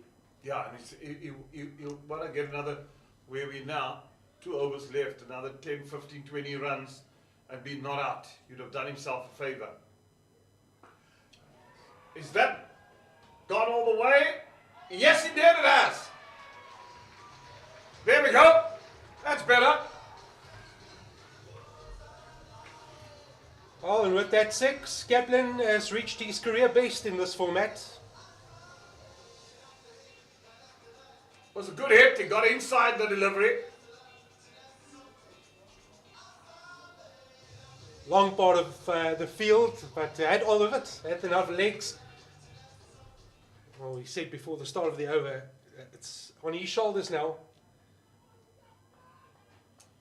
Now he's the set batsman. Bang! Oh, should have made more of that, my boy. That was a full delivery, and he could have dispatched it anyway. He should have got his gap much better. Man on the fence, only the single. He'd have, you feel aggrieved that he missed out there. That's one what you dream of, that sort of delivery at this stage of the innings. Yeah. Tossed up, full outside off, and you can pick wherever you want to hit it. Kamani goes the more unconventional route, tries to lap sweep and beat the fine leg that's in the circle. Yeah, I just think Peter's just trying too much with the ball. Just bowl your conventional leg spin. And if he's going to cut it square, there's a man on the fence. Yeah, you got third man up.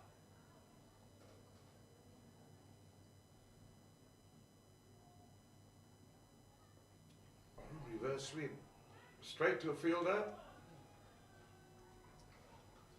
Still got the single.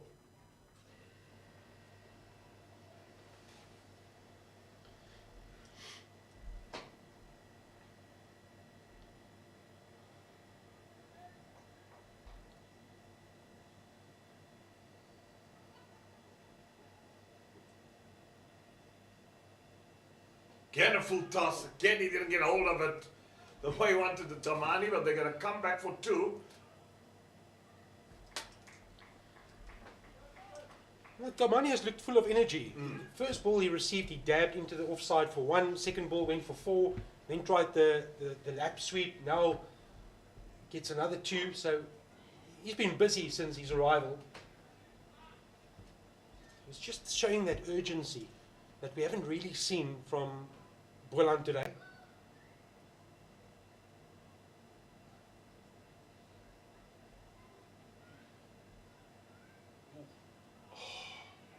Missed out there as well. And a run out. Oh, Tamani's angry. He knows that should have been a boundary. Well, they missed out about 2 or 3, I think, in this over.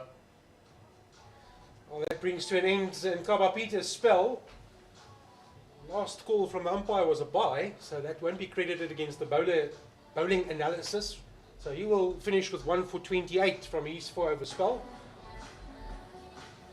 And that brings us to the last 6 balls of this Boland innings, 117 for 6. Some of the spectators who are enjoying this Saturday afternoon in Paarl. It's a lovely afternoon.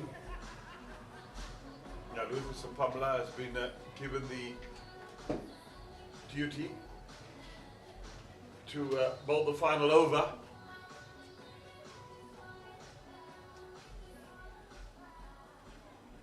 They need to wean their way somewhere to 140 to make this maybe a little bit of a comparable total. But I'm afraid the Lions have been absolutely outstanding. And it's not going to be easy to get 3 runs off Lucas Paarl in an over. Especially when your run rate has been going at about 6 to the over throughout the course of the 19 overs that's been bowled so far. That's in the air. Jones is as you like, gone. I can't blame Kamane for using that approach. It's that time of the innings where everything needs to go. Bat on ball. On a different day, there's a different outcome, but the Lions have been full value for the pressure that they've put on Boland, the position that they find themselves in. Yes, they still have to go and chase whatever Boland leaves on the scoreboard, but 117, I'm sure if you offered that to the captain at the toss, he would have said, we'll take that and we'll start batting. Yeah, absolutely. 100% right. And at this stage of the game, there's no time to come and parry and just plot. You've got to be hoping if you added that better in the middle, it would have gone all the way. Imran Manak joins Kaplan at the crease. Yeah, he's going to have his work also cut out today, Manak, with his spinner. I think he's quite an accomplished spinner. So, well, I've also got 1 or 2 guys that can tweak it a bit. Manak, they've got Von Berg and Mahima. Siabonga.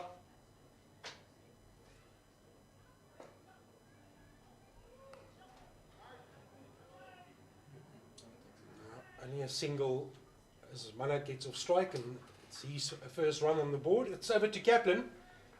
See what he can make with the next 4 deliveries.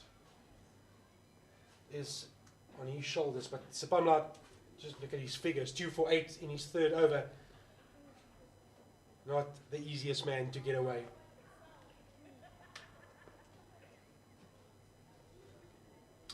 Glorious day. Short, that's gone all the way. That's more like it. High, handsome, and it's gone all the way. Well, where's this been from Kaplan? He's so little. Taken him 20 overs. Absolutely. He's had so much of the strike, 38 deliveries. In the last couple of overs, he's finally had something to go at. Moves on to 48. Can he get his maiden T20 half century? Personal milestone. He won't be thinking about personal milestones. He'll be thinking about maximums for the next 3 deliveries. Once again, he's got this in the gap, but fielder comes around, cuts it off. Only 2. Kaplan moves to 50. There you go. You called it. Well done, young man. He struck gallantly. A huge appreciation shown from the dugouts and from those who are in attendance.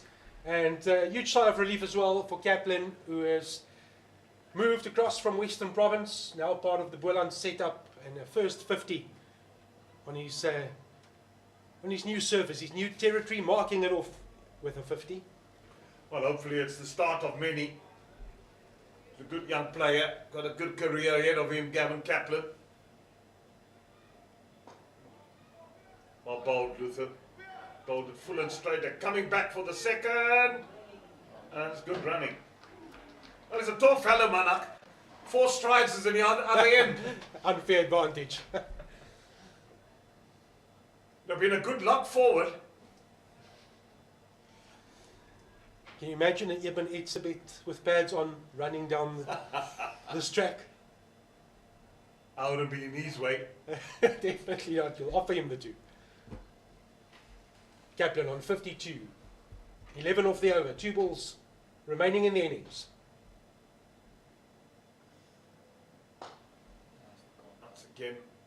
And Forte just decides not to have the shy, to give them that extra single.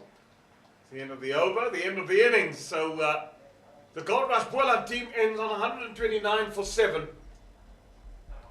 And I just think they are quite a few runs awry or shy of Kaplan. Tried valiantly, he fought well, 53 not out of 41 balls, and he ran out of partners to really put the emphasis on the innings. Yeah, so in summary, if you've joined us, 129 for 7 Goldrush Boland, that's what they've posted, and that's what the Lions will need to go and chase when it's their turn to bat. The spinners did the business for the visitors today. Brilliant discipline, great fielding, and this has put them in a commanding position at the halfway mark of this match. Kaplan's innings will stand out in this score of 129 for 7. Game of 41 balls, very quiet for the majority of his innings, and then cut loose towards the end. The support came from Grant Rudolfsson at the top of the order, but he also failed to go at more than a run a ball. And from a bowling perspective, the man who's in a rich vein of form, Junaid Dawood, 3 for 21, building on the 10 wickets that he has already picked up in the last 3 matches. He's returned 3 for 21. Luther Sipamla with 2 for 19, and Kaba Peter 1 for 28. Ivan Jones 1 for 24. Fortuin did not pick up a wicket, but he was worth a lot more than that wickets column. Maintained the pressure, captained brilliantly, and now the question would be, can the Lions get to that 130 mark? We'll find out a bit later. Yeah, we'll find out, indeed we will. And then also, just to let you know, a mouth-watering cricket season lying ahead. Sri Lanka tour South Africa later in November, and then Pakistan with a full international tour. Proteas take on Sri Lanka for 2 test matches and a full Pakistan tour this summer, with your favorite Pink Day taking place Sunday the 22nd of December. So come and pack the Wanderers, normally a popular day. We at 2 p.m. start. Get your tickets at www.cricket.co.za or hashtag Wazanawe, hashtag be part of it. We're going to go for a break. When you get back, it will be the innings of the DP World Lions.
Welcome back to Boland Park.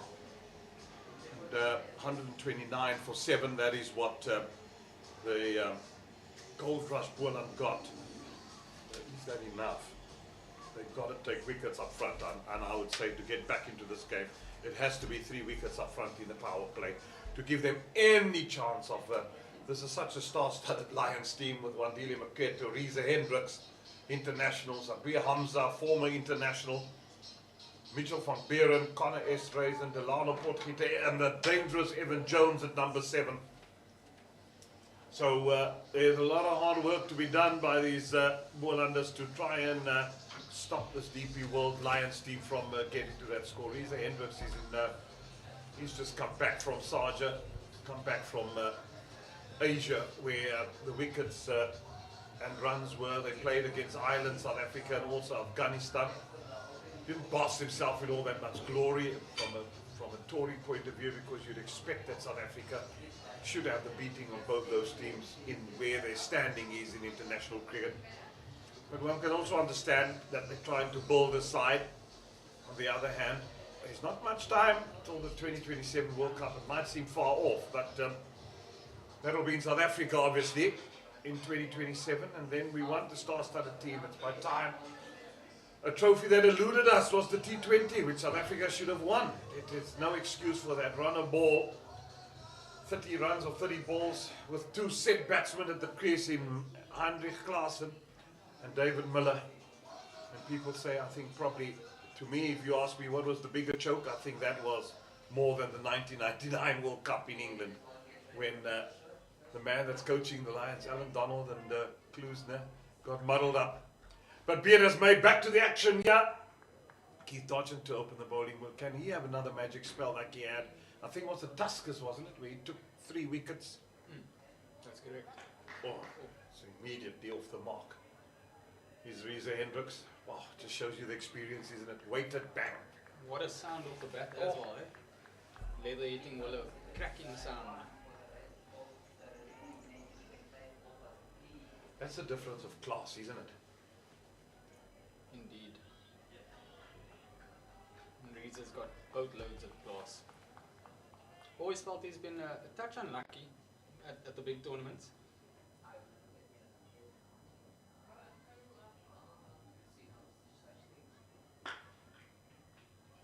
When you're feeling the bat, bat onto ball like that, whether it's defensive, but you could see the intent from Maketo. It looks as if he's looking for runs.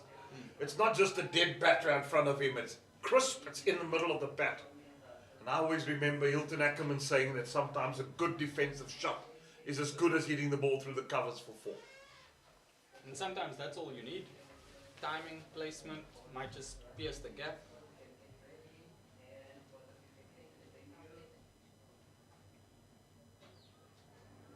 And he was a little bit tentative. That one was a bit more unconventional, yeah. Lack of footwork as well. And generally, those early on in your innings tend to get dragged onto your stumps or run away for a boundary, and then you kick on from there. It's kind of in between. Yeah, that's where you get yourself as a batsman into all sorts of trouble. When you sometimes that tentative. Do I go forward? Do I play with half a bat? It's also T20 cricket, so you don't really want to be leaving the ball as well. Oh, that's just short of the fielder there in the gully. It's more on a short third man, I would say. And that nearly carried. And again, a lack of footwork got Maketo into that position there. Not looking too comfortable, but his only first 4 balls of the first over. No need to put yourself under unnecessary pressure or go chasing a wide one.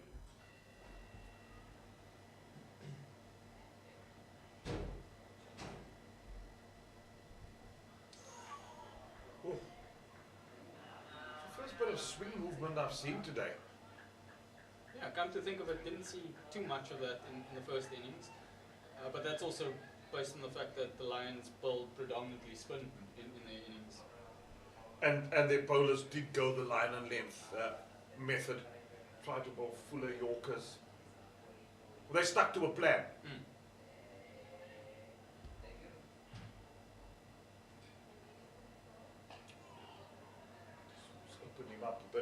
get 2?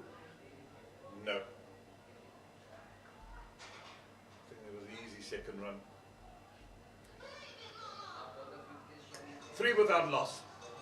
So do you think the Lions would be going to try and get that bonus point and try and win this in 16 overs? Oh, for sure, definitely. And we also know about this pitch that it slows up in the second innings. So if anything, it should assist the Lions a bit more. They've got a strong batting lineup as well, so lots of firepower to try and get that win very early. It's a fairly modest total, chasing 130. Yeah, by all means, go for it. Set yourselves up though. Don't try and do anything erratic from the get-go. You have someone like Reza at the top of the order just to anchor the innings. Everyone else can bat around him. Reza's also coming off a brilliant series for the Proteas over in Sharjah. So, by all means, ride that momentum and take it from there. Also the international player, Clinton Stearman. Oh, that was airborne, and could have so easily been caught and bowled. He's not going to win that race, is he? Yes, it seems like it. It's been an all scramble there, on all fours. The young man, Leon Botha, never giving up on the chase, and that's good to see. Yeah, I'll just watch that one go by for 4.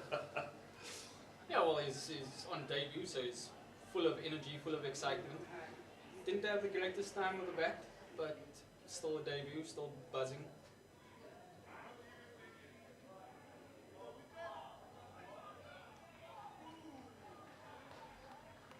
Lack of trying from the Bolanders. They bowled some good deliveries.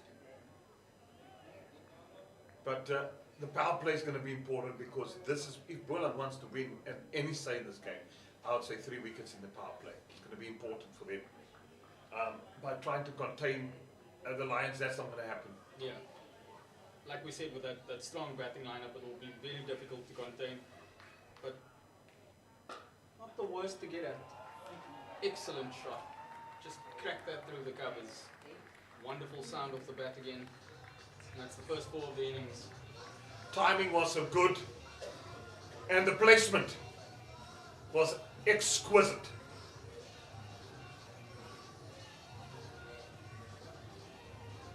Just look at his Makwetu's head position and body position as the bowler was running in.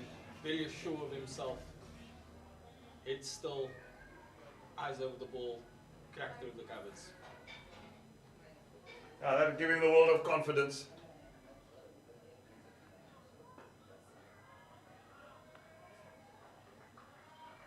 Good comeback from Stearman.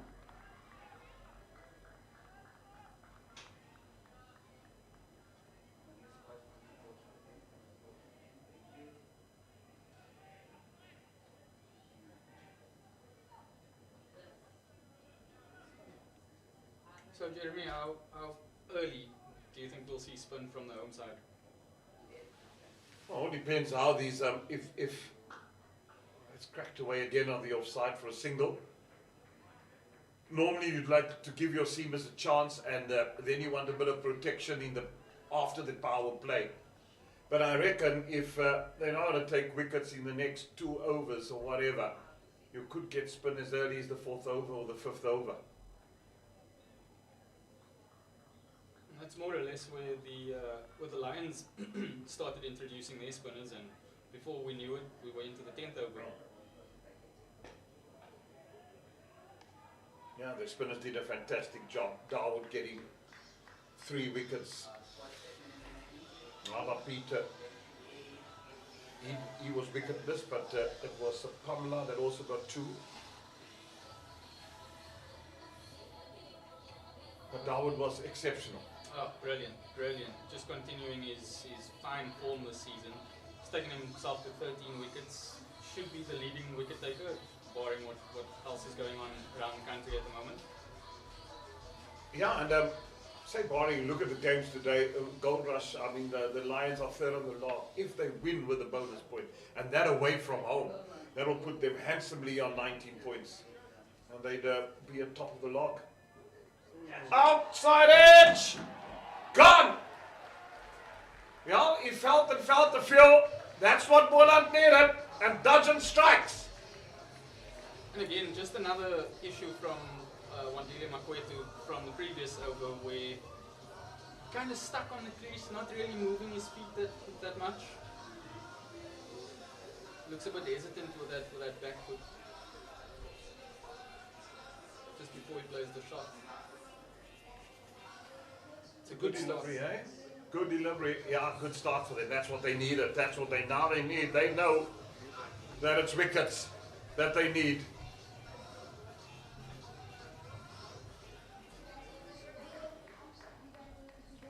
And that brings Zubaya Hamza to the crease. Cape Town born boy back in Paarl. So had a bit of a stop-start season so far. Hasn't produced too many runs. I'm sure being back in the Cape, we want to just familiarize himself with the conditions and get some runs on the board. Yeah, the IFL, you get the ball that bounces more, and the guys like to play with the back foot. Going back to Hilton Ackerman, always had the theory that because we start so late in Cape Town because of the weather and it rains up till September, you can't get a decent net in. So most of your net practices and that happens indoor. So if you want to, early Cape Townians, they normally have to go out of the province and go play in Northern Cape, up in Joburg, Bloemfontein, to actually get proper middle practice. And he always had the theory that all the Gauteng guys all get hundreds before Christmas. And once the guys on the coast get settled, they score the hundreds after Christmas. Come to think of it, historically, that's pretty much how it's played out. Yeah, it has. No, it has. Well, I think it's a wonderful stat if you look at it. And I actually went to look up and saw guys getting hundreds. It's nicely caressed, but it's not going to get through the gap. Nice bit of cricket all around there. Bit of a full ball from Keith Adjun. Good fielding. Solid shot from Zubaya Hamza.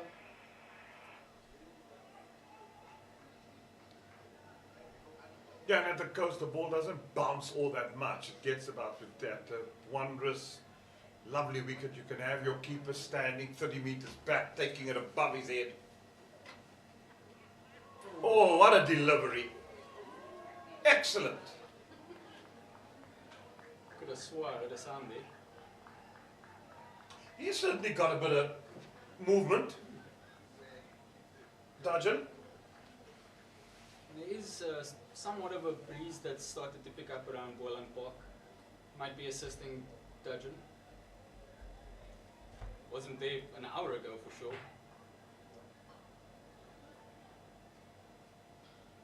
Yeah, always late afternoon the wind comes up.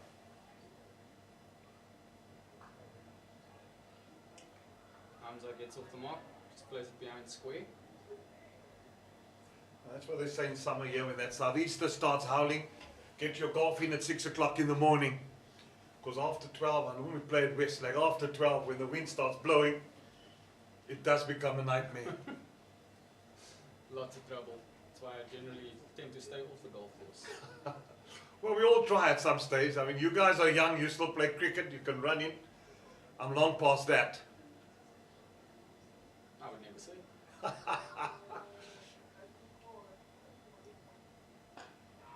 I'll tell you, with hip replacements and all these type of things, there's no ways they could be playing cricket. Get on the cot, drive there. And that brings the home side, Goldrush Boland, onto 12 for 1 at the end of the third over. Zubaya Hamza and Riza Hendricks at the crease. Just trying to consolidate after losing the early wicket. Kieran, I used to play cricket with your dad. I mean, that's many moons ago. Your dad now an umpire in the league's at Western Province. With Richard Peterson. He plays golf every day. Bochel, known? I can confirm my dad cannot play cricket. Cannot play golf. Cricket wasn't too bad either. Yeah, it's not for everybody. I just love, I know I'm a high handicap, but I just love the game. Nice pastime. Especially the 19th hole, as almost that one snuck through.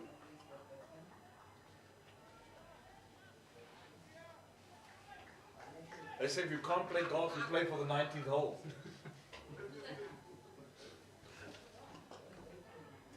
Another single. Bolanders are keeping the tenors a little bit silent. They've got to a steady start. They've lost the wicket. Now a little bit more circumspect, a little bit more. And it didn't even take long. We're into the 4th over as we predicted. Spinner on. Correct. Spot on.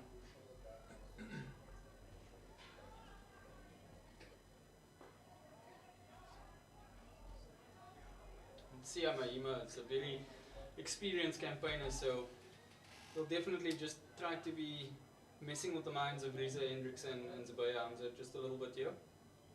Now he's a wily character. That's in the air. It's going to fall safe and it's going to go. I think it's went the distance. Wow. Good shot. Inside out. Wow. He let his hands go with that, didn't he? I thought there was a chance. But he played it that well, Reza Hendricks. That's the class of the man. Now you alluded to earlier, maybe sometimes I'm done not getting all the opportunities that he should have.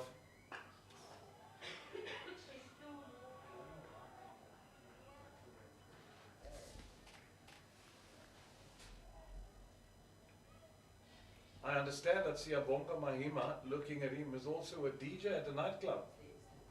I had no idea. So he gets those, I don't know when last I've been in a nightclub. It's long past my days. Right there with you. I thought you guys still frequent this place, you youngsters. No. Who has the time? 4 overs gone now, 21 for 1.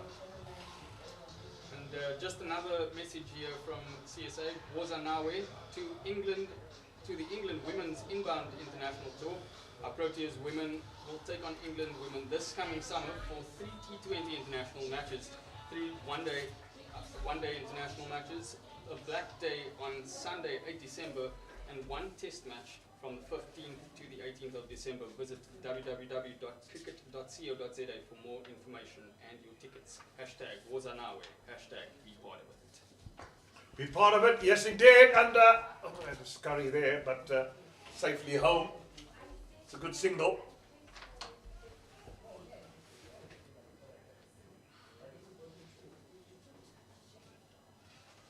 Yeah, it's going to be a good summer. We've got a women's cricket, women's World Cup, Sri Lanka, Pakistan, SA 2020 happening in January.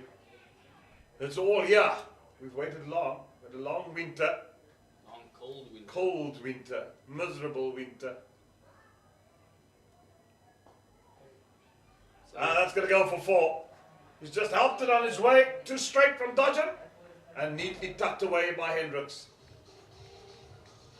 Again, the experience of the man. Just using the pace. Recognized that delivery was a bit off par. And just helped it on its way. Pierced the gap. So easy on the eye to watch, isn't he? Elegant.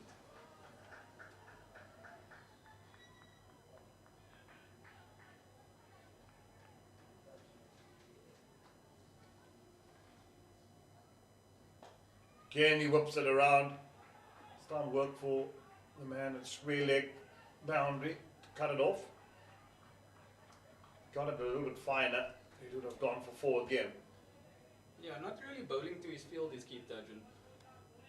Got a handful of fielders on the offside. Not too much protection on the leg side, but he's veered off down that leg stump the last 2 balls now. Yeah, now might stick to his guns. He beat it. Again, he's again too straight. What he did earlier was he got the ball off the straight and then he got it to move away and he had the batsman in trouble. And he bowled about 2 or 3 of their deliveries and suddenly now he's just gone a little bit too straight.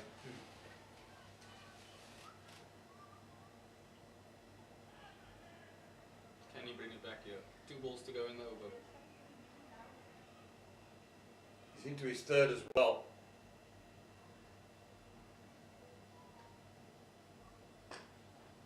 Much better.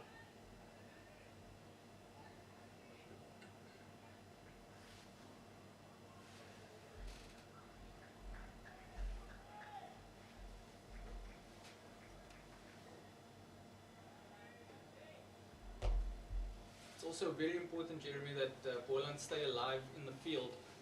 Last thing you want to do here is maybe take the pressure off for about an over and a half, maybe 2 overs. You allow Lions batters to get nice and comfortable at the crease. That's true. Nicely played again. 5 overs gone. 27 for 1. Time for me to move out, and Kieran and Johan will continue.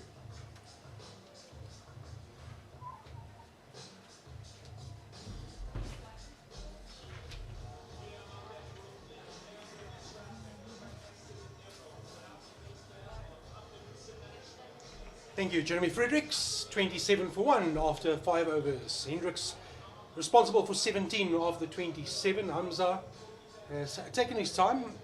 He's coming off 11 deliveries. It's been a good solid start, and when you are defending a smallish total, it's very important that your fielders back you up, and you both alluded to it previously. The bowlers have certainly come out firing, and the fielders so far have been on par. Stierman runs towards our commentary position to Hendricks. Oh, this one's helped on its way. It's flicked. It's onto the rope. It's 6. And this is the man, the danger man in this Lions lineup. One of them. And if he cuts loose, it's going to be very difficult to defend the smallish total that Boland has. That's a biggie from Hendricks. Right, you are, Johan. Just no power in that shot at all. Just a flick of the wrist, helping it on its way. The man just oozes class, does his Riza Hendricks. This one, it's on the balance, half a chance. And again, it's that sort of day. On another day that goes straight to hand is this Riza Hendricks day. I agree with you. He's so elegant. He's got everything in his toolbox. Full repertoire of shots. Run rate will always be 100 plus. Very difficult to contain. Straight down, they'll steal a single. Oh, is that out? Whoa! Oh. Umpire Tom Makarosi says no, but he got himself into a very good position there. Did the umpire still on the square of the wicket there?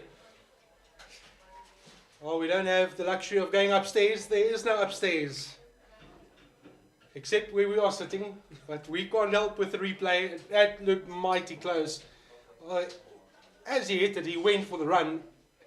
Almost got stranded, and the dive at the end was enough to save him. Umpire Tom Makarosi's had 2 of those in the last 2 games. Hamza can't find the gap. So they've kept him quiet. The pressure's building just from an individual perspective. The scoreboard is fine, 34 for 1, and they're both experienced international cricketers. So now to deal with this situation. But Hamza's been slightly quiet, 4 from 12. All little individual contests within a bigger picture. At this stage, a good one to enjoy between Stierman and Hamza. No feet. Hamza, very lazy at the crease. Just a little dab, and that could have just as well resulted in a faint edge to Rudolphson behind the stumps. And it might just be a little bit of that scoreboard pressure you were talking about. Hamza now on 4th, 13. Though you should know that Riza Hendricks is at the other crease. On the other end, he's feeling a lot more comfortable in a lot better touch.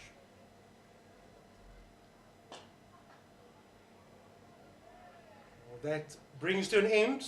Oh, it does not. It does not. The umpire did not call the over. This is going to be what the doctor did not order. Oh, that's going to hurt. Done all the hard work. A messy throw. We've just praised Boland for their fielding efforts. And this is a freebie. 4 runs handed on a platter as the umpire now calls the over. Rudolphson could not get there. It was way over his head. Straight to the boundary. 4 runs added to the tally. Hamza gets credited with that boundary, so he moves on to 8. Sean van Berg is going through his space as he's going to be introduced into the bowling attack as the umpire signals the end of an eventful power play. We've seen it all. The brilliance of Hendricks, a wicket to fall early. Hamza sort of stuck at the crease. that 4 will help his individual tally. 38 for 1 after 6. You just feel that the slow pace. This is the ingredients. Dudgeon was brilliant up front, but it almost feels like a my spinners against your spinners storyline. Indeed. And that's pretty much what put the Lions in a commanding position with their 3 spinners. Also brought back into the team, having missed out in midweek. 78 T20 wickets, Sean van Berg. Economy rate of 6.89. Best analysis of 4 for 15. It's going to need some of that today if Goldrush, Boland are to have a positive result here.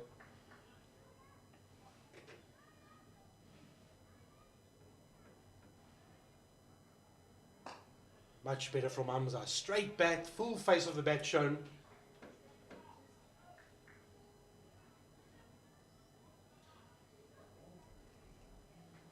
Sean van Berg, 1 test for South Africa.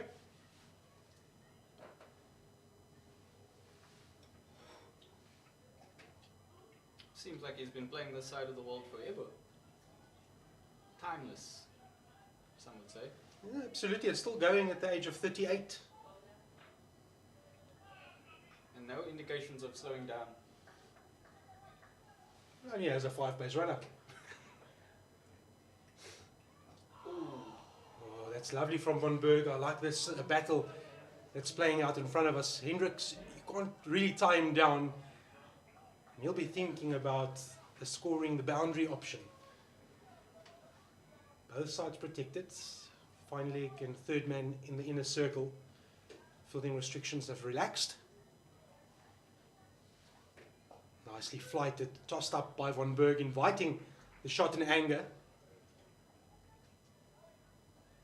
Hendricks, too much experience to fall for that one. What a man to have in your batting ranks, in your team lineup. Reza Hendricks.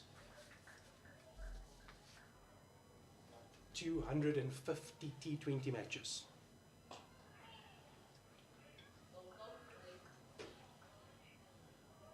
Hamza just helps that along its way. Brings to an end the end of the 7th over. Takes Boland to 42 for 1 after 7 overs. A good start by Van Berg. Asking the right questions. Mitchell van Buren also in good form. Connor Easthuizen, Delano Potgieter, Evan Jones, they can all hit the ball. They bat all the way down to about 9.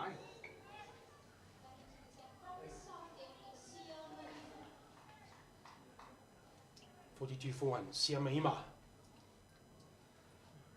to start his 2nd over.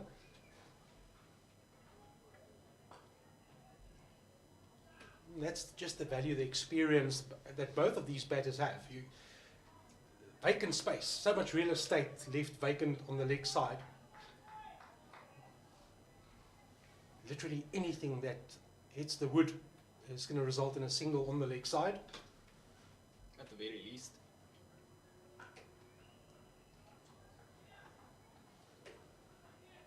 This is where you can really keep up with the rate without taking risks. A runner ball gets you the 6 that you require. At the moment, that rate required is hovering around 6.8, but 1 or 2 boundaries and that picture changes quickly.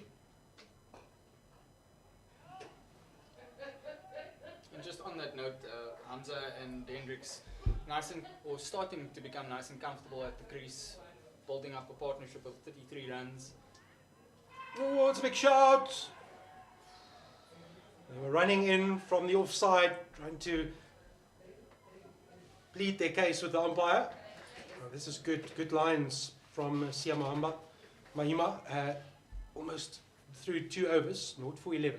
This over is good, building some pressure. Oh, go on, get his leg, the outstretched leg. Jeremy was referring to his DJ duties. That was one of those Michael Flatley Lord of the Dance moves.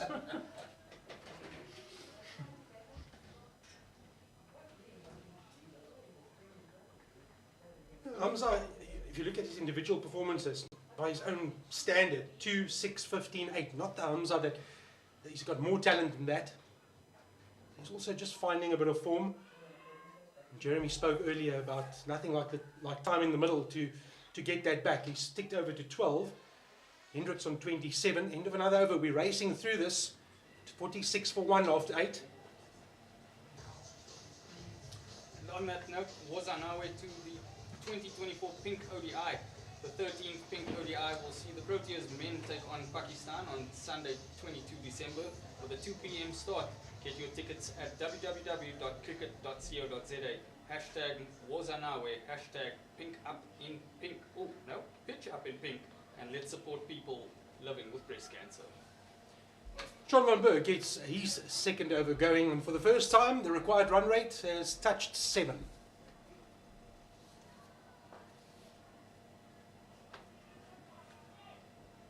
Think about 2, but not on this occasion. You don't want to run out now. They've done really well to pull Hendricks back. He threatened to cut loose. He was on a roll. Still very good strike rate maintained, 29 from 21 deliveries. He's tossed it up, inviting the shot from Hamza, who says, I'll have a go at that. It was full, and then another half misfield from Boland. They've just let themselves down in the last couple of overs. Yeah, and that was the difference with the Lions, not giving anything away in the field at all.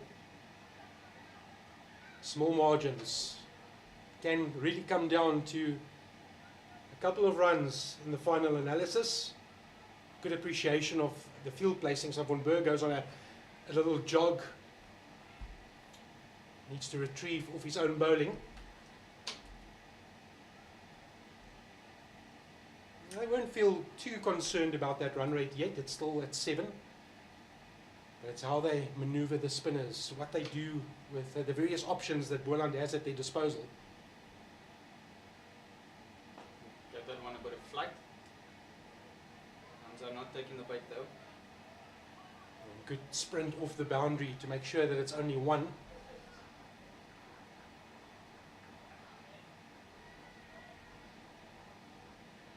A lot of similarities at this stage between Hamza and Kaplan, the way their knocks started. Kaplan batted through, he got that half century. He's first in this format. Hamza also quiet, 14 of 22. At the other end, not as much difficulty.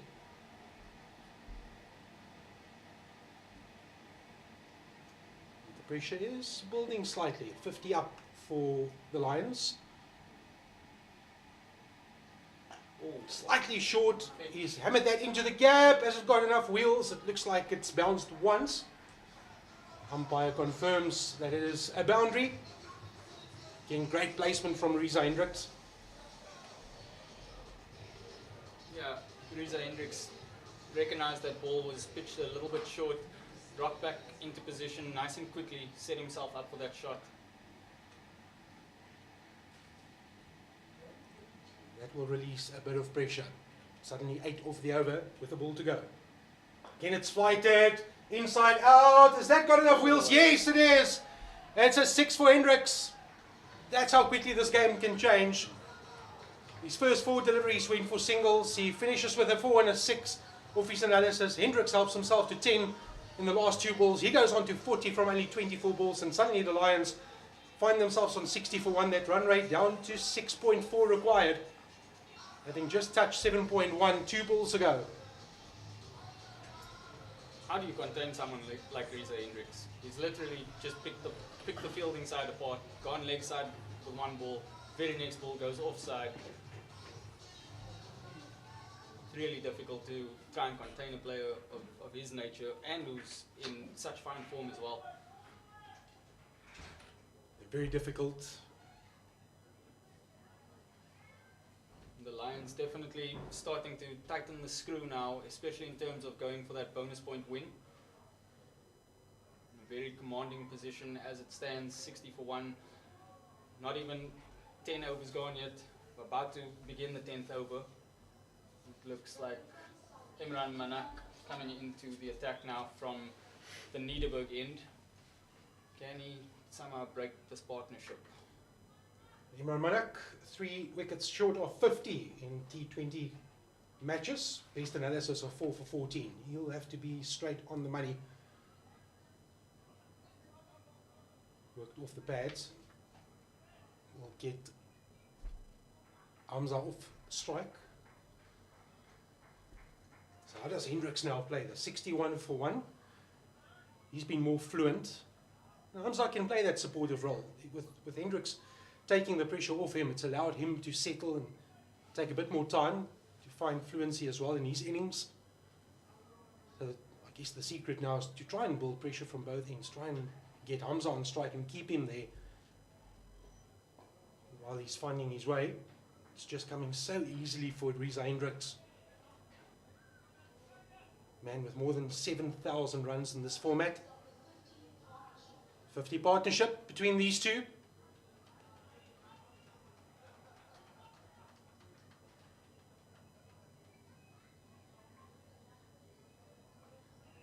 Nice. Improvise as well. Yes, Hamza just gets bat on ball, guides it into the gap.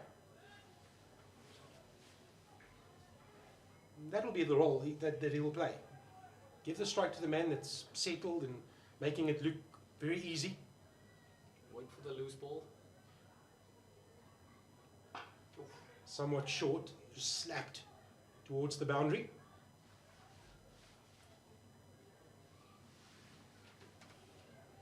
I feel from a Boland perspective, they've got to strike now, and if they can get Hendricks. Yeah, he's the danger man.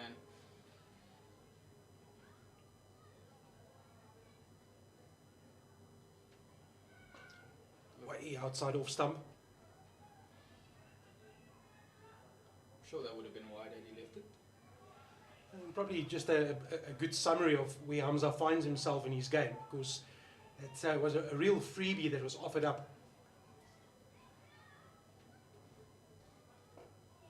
Slightly quicker.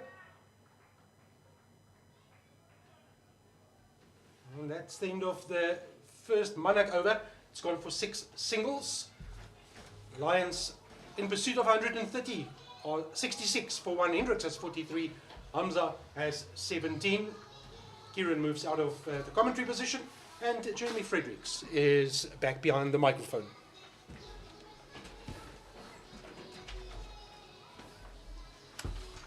Thanks, Johan.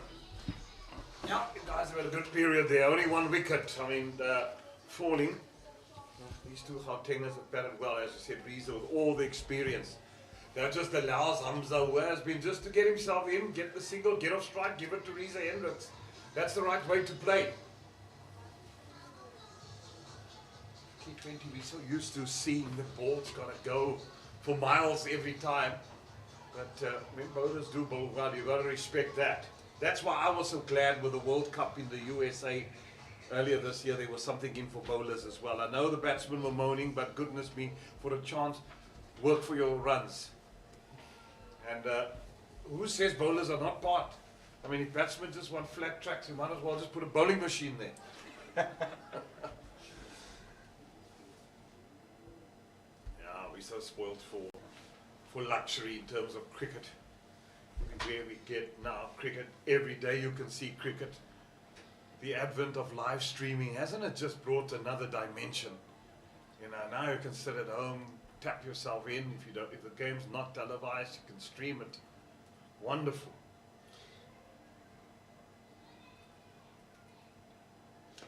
So just to build on that, I think it's been magnificent. Globally, it allows you the opportunity to tap into any given venue, and it's created a bit of a presence for people in the smaller communities. And it's also given exposure there where we would not necessarily always be able to watch cricket. Again, very messy in the field from Boland.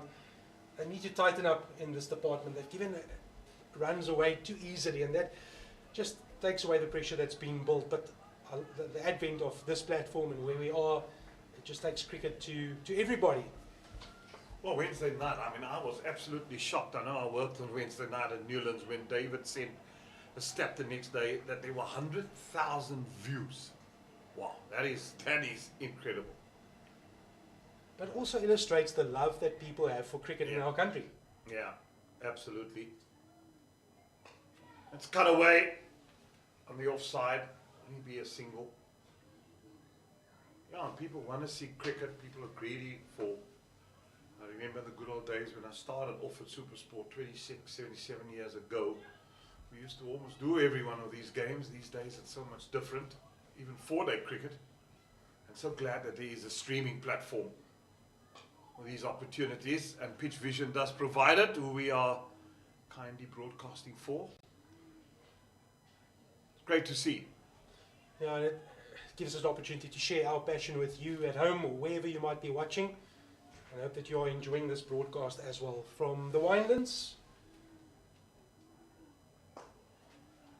Oh, the nice thing is you don't have to go with your MacBook. You can sit somewhere and work, and you can both tune into the cricket on streaming. It's great. Well, 70 for 1 now. It's 11 overs gone. Lovely. That's what you like to see. Saturday afternoon. Bring your cold one picnic basket. Yeah, it's a time for families. We're in the last quarter of our school terms. It's exams. I saw videos on social media with the matrics saying goodbye and farewell and on to their next journey, which is obviously the exams, and then they become young adults, and you just look at the year and it's flown by. But great to see young ones present at this game, and parents giving their youngsters the opportunity to watch their heroes in action and to take cricket up. Absolutely. That's the only way you learn. You come to the ground young. And I know why you're excited, because it's almost bonus time. It's that silly season, Jeremy. Yeah, time to be jolly. Yeah, absolutely. That's in the air. And it's going to fall safe. They're going to turn for 2. Easy does it. So I have 2 daughters at home. One is 9, one is 13, going on 21. And the youngster said to me, "Dad, I want to play cricket," which was music to my ears. Still need to convince Mom. But it's the exposure. She had the opportunity to walk out with the Pakistan team when they played here in Paarl in the T20, which was a magical moment for our family. And it just got her interested in the game. And now we are nudging towards a bit of mini cricket, which is great. So hopefully there'll be a bit of cricket in my house. Well, maybe there's the future Protea. Or maybe, like Dad being a rugby referee, she'll become an umpire. I don't know. We'll see. Although umpires don't have whistles and cards. Do you still referee? I do, yes, Jeremy. Yeah, it was amazing to be part of the school setup in the Western Cape again this year. And the last. That's cut away for 4. It's a lovely shot from Hamza, and that he's now found his range. Yeah, I also did rugby refereeing in the good old days at Free State Rugby. And, I was coached there by people like Steve Strydom and Gerard Kutzer. Did a bit of club games there, and yeah, I refereed in the Western Province Rugby League at clubs and schools. Hamza's done well to catch up with his run rate. 26 from 32 now. Reece Hendricks on 46, 78 for 1. Now, just to your point, just to end off on the rugby discussion, yes, I mean we've got such a healthy sports setup in South Africa. And if you look at the school system where we are now in the Western Cape and the rugby that you get to referee, I was privileged enough to end my season with Paarl against Grey College, under 16Bs. It was magnificent to see so many people come and support school sport. Interschools, the biggest interschools in the world, is in this town where we are broadcasting from, Paarl Boys and Paarl Gym. Yeah, you get easy 12,000, 13,000 people that watch, and if not more when the big derby takes place in this town. And it's wonderful to see.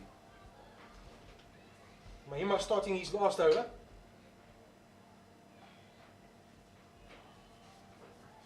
It's just been so interesting to watch Hendricks. He's looked on a different, it's almost like he's playing on a different wicket. Everyone has struggled to get going. That captain innings, yes, it resulted in a half century, but it took a long time to build. He's 47 of 32 balls. Yeah, you'd expect that. That's what you want from from a senior statesman when you've played international cricket for so long to come back and show these youngsters this is how it's done. And how nice it is after a game, win or lose, you get into the opposition's change room. If you were a young batsman like, if I was Leon Botha, I'd make sure that after the game I get there next to a spot with a cold one next to Reza Hendricks and just pick his brain. Well, yes, how many internationals to pick brains from? It's Bjorn Fortuin, it's Reza Hendricks. Currently, who else is there? And then just look at the coaching booth. Yeah. On both ends. Yeah. Yeah. Tap into their brains as well. And that's the great thing about the domestic structure as well. So many people that have played a part in this journey of where we find ourselves in South African cricket, investing back into the franchise system, the domestic structures, provincial structures. I was speaking to Gordon Parsons the other day, and a man that also did a lot for cricket, and just how he's loving being involved in the game. Yeah, and didn't he win a trophy last season? Yes, he did. Gordon Parsons with Limpopo. Yes. He was quick to remind me about that. Yeah, I've known Gordon for years. We worked at Free State Cricket. He got married to Hansie Cronje's sister, Hester, lovely person. And that Cronje family, cricket man. 13 overs now, 82 for 1. Then we just ask you to join us in commemorating a significant milestone of 30 years of democracy in South Africa. Cricket South Africa has forged a path where every man and woman can embrace the joy of cricket, fostering inclusivity, access and excellence.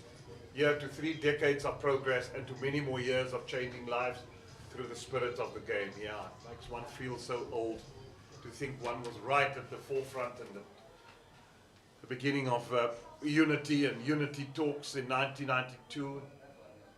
Had the honor of meeting the great statesmen as well. Nelson Mandela, Steve Tshwete, and there were greats there. Then people the likes of Percy Son, Krishma Kadish, Ali Bacher. Yeah, those unity talks, and those were great days when everybody got together on the dismantling of apartheid. And this is what we see 30 years later. A sport that's diverse and inclusive of every South African. Wonderful to see. It certainly jogs the memory, and it takes you back. I'll just wait for Van Berg to complete this delivery. Takes you back to memory lane, and first ball 92 World Cup, Alan Donald should have had a wicket. Wasn't given. We still won the game by 9 wickets in Sydney. Yeah, Kirsten played a good innings, Peter Kirsten, Kepler. Yeah, we got into the semi-final and we got done by the weather. Absolutely, there's nothing else that we can say except that. We were absolutely done by the weather. 11 balls, 22 runs, it was still on. 7 balls, 22 runs, it was still on. Then 1 ball, 22 runs, never on. Dave Richardson and Brian McMillan stranded at the crease. Yeah. We'll forget that visual. It's amazing how it sticks with you. Then John T. Rhodes, that memorable run out that we still see the pictures of. Yeah. Yeah, it was Donald to Marsh and the umpire was Brian Aldridge. I thought he went deaf that day. We all could see that nick. First ball of that World Cup. Can you believe it? I was privileged also to be at Lord's in '94, and we couldn't go onto that first test match back in international cricket, and we gave the English a stuffing at Lord's. Won by an innings and 99 runs. Kepler got 100. Donald got a fifer. His name is on the honours board at Lord's. And we bowled England out for 99 in the second innings. I thought when I went through the grace gates that morning, I was going to heaven. I've never been at Lord's, but I can only imagine what it's like to be at the home of cricket.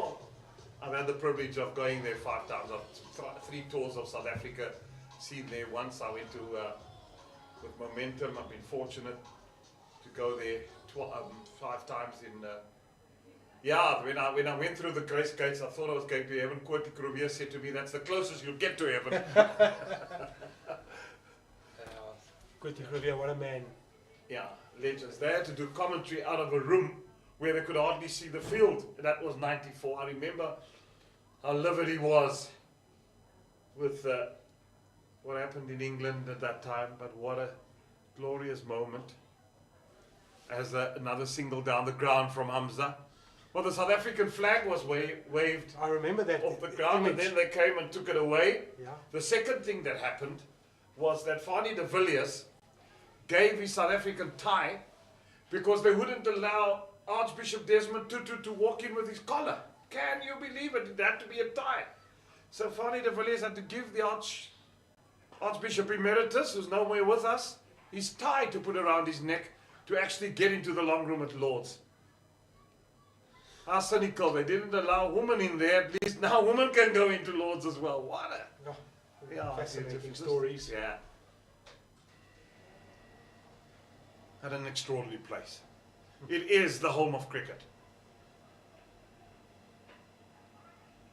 What's so great about that ground is the old and the new that gets blended in. And what I like, and I just see too little of it in South Africa, is how stands are named after greats. The Edridge stand, the Compton stand, the Grace Gates. You ever know the story of W.G. Grace? In his last test match for England, he got bowled for naught or 4. He picked up the bails and put it back on, and he said to the bowler, people came to watch me play, they didn't to watch me bat, they didn't come and watch you bowl. And he batted on. Sounds like a typical batsman. Well, the DP World Lions need 45 runs to win, and has Dodgen got tricks up his sleeve. This will be his last over. He's bowled his 3 before that, and he's gone for 10 runs. He bowled, I thought, magnificently up front. Unlucky not to get any wickets. Well, lucky, sorry, just to have the 1 wicket, I would say. Yeah, you need a wicket just to fall in a cluster. And that's the only way the Lions are going to come back in this game. He was superb up front, as you said, and asked the right questions, outside off stump, good line and lengths. Now he needs to establish a breakthrough. Pulled away on the onside. Single. To the deep mid-wicket. Square leg on the boundary, deep mid-wicket on the boundary. The fine leg now comes into the circle. Third man goes out. You've got a guy the cover boundary. Long on. He's now coming to the circle. They're having a chat. Is he going back out? Just some adjustments to the field. So there's definitely still Boland are really in this game. 7.5 to the over is what the Lions need to bat at to win from this point on. They've got wickets in hand. They've got Hendricks in full flight, 1 shy of a milestone. That's his 50. Oh, no. Very good from Dudgeon. Just back of the hand, slower ball. Yeah, you've got to have variation in this T20 format of the game. If you don't have variation, you can find yourself wanting as a bowler. If they can produce another 2 solid overs, just where the run rate gets above that 8.5, it's going to be interesting. They're going to force Hendricks to play a couple of shots. Hamza hasn't really caught up yet. He's 31 of 42. And there we go. We've become accustomed to it. A raised Reza Hendricks bat. It's another 50. Gets his applause from the crowd, comes from his change room as well. And it's been a good knock. Polished, elegant, classy.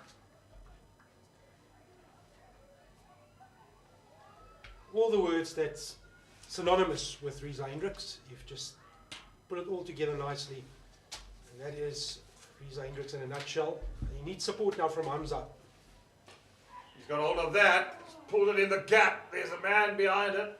He'll come back for a second as he takes a tumble. Young man is quite quick in the field, making his debut. Buata. Again, the variation from Dudgeon, it was quite evident. Back of the hand, slower ball for the second time in this over.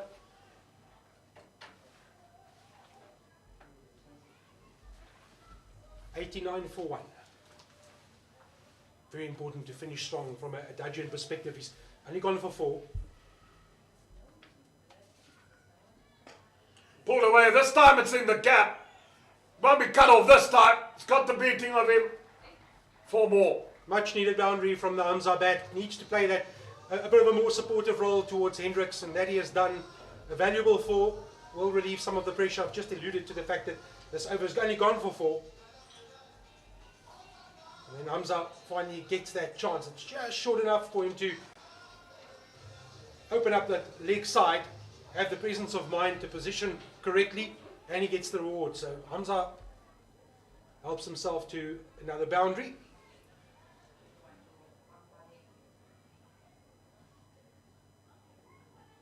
That's in the air. Is there a man underneath it? Gone. Had to catch that. It was a non-negotiable, and it is another wicket to Keith Dudgeon. A valuable strike for Boland as Hamza departs the scene. Yeah, that was a needed wicket at this stage. And Hamza perishes with this shot. Now, went down the leg side with him, went the aerial route, execution let him down. A good catch, running in, never easy to judge. 93 for 2. Boland will have a chance to get together, have some water, talk about the tactics of how they can possibly defend what is left on the board in this last 5 overs. Yeah, a lot of work to do still for the Bolanders if they want to get the Goldrush. Boland. 37 runs now needed. Still 8 wickets in hand. And I'm going to move my caucus and leave it to Johan and Kieran to take it to the end.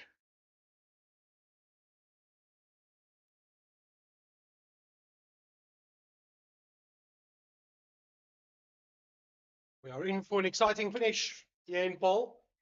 93 for 2. Good time to strike for the home team. Mitchell van Buren has joined Hendricks at the crease. 26-year-old former KS alumni, played for Gauteng at under 15 level. 56 T20 matches. This is 57th.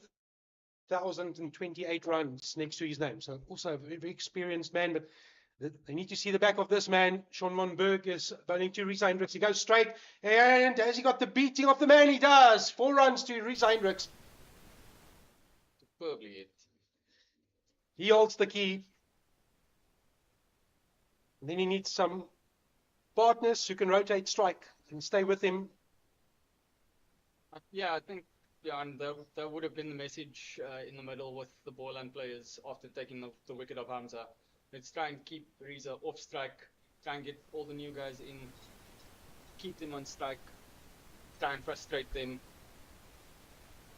But when you've got a guy like Reza Hendricks in there, literally finding the gaps every single time, it's very difficult to keep someone like him quiet. Well, that's 2 good ones from Van Berg. 2 dots worth the weight in gold.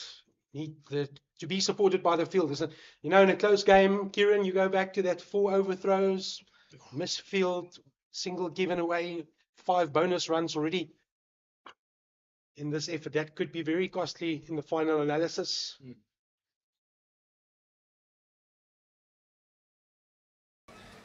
How do they change the field, or do they change the field? Try and keep him on strike.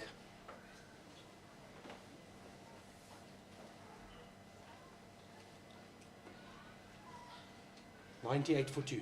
In pursuit of 130. Hendricks on 55. Van Buren facing his first ball. Van Berg in his last over. Contest perfectly poised here. 32 runs needed of 26 balls. Who's going to flinch.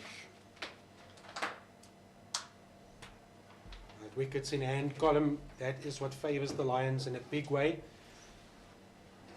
If you can send a couple of flutters into that change room, it would be if you can get Hendricks and get him now. But Van Buren is the man on strike. That's the desired outcome for Van Berg. Run rate required, 7.7.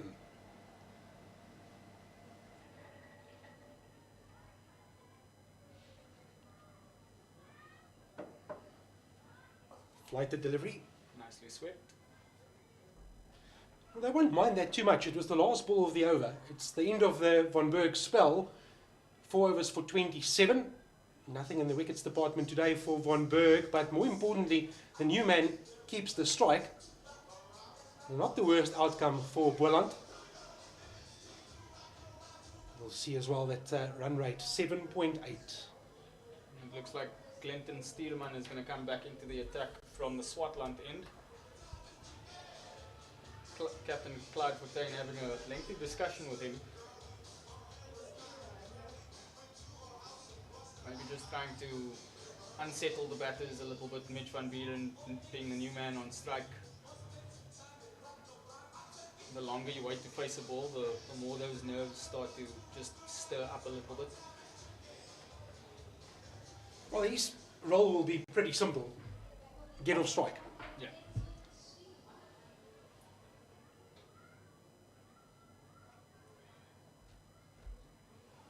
While you've got Hendricks in full flight, everything is under control. It's an important over, this. Oh! Now they go for the appeal. It was an attempt at caught and bowled from Steelman, and he then changed his approach and turned towards the umpire, pleaded for the LBW. Rudolphson has his hands on the head. The keepers always believe it's out. Special bunch, wicket keepers.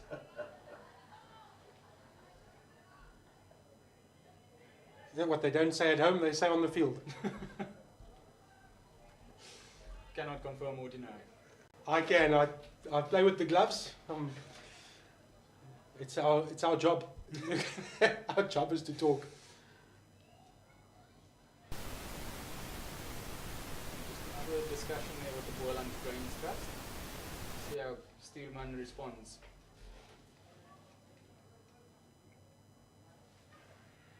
Oh, that's lovely. Lovely from Steelman.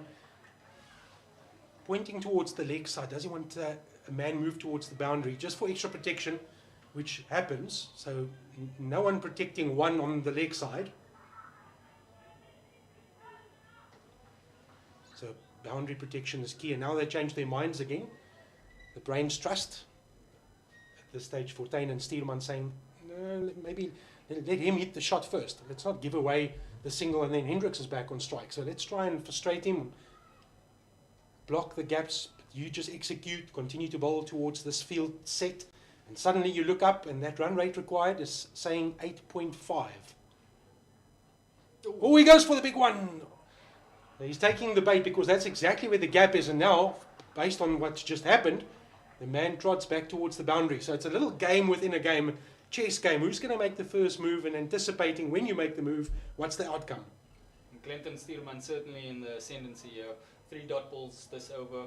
Mitch van Buren only on 1, having faced 5 balls, and he looks a little bit shaky at the crease there. And these little pauses in between the deliveries kind of just unsettles him a little bit more. Doesn't look like he wants to be on strike for much longer. And that's been the storyline for everybody bar Hendricks that has batted today. They've all struggled to get themselves going. And that's why Hendricks will be desperate to get to the other end. Halfway through the over. Dot, dot, dot. Something's got to give.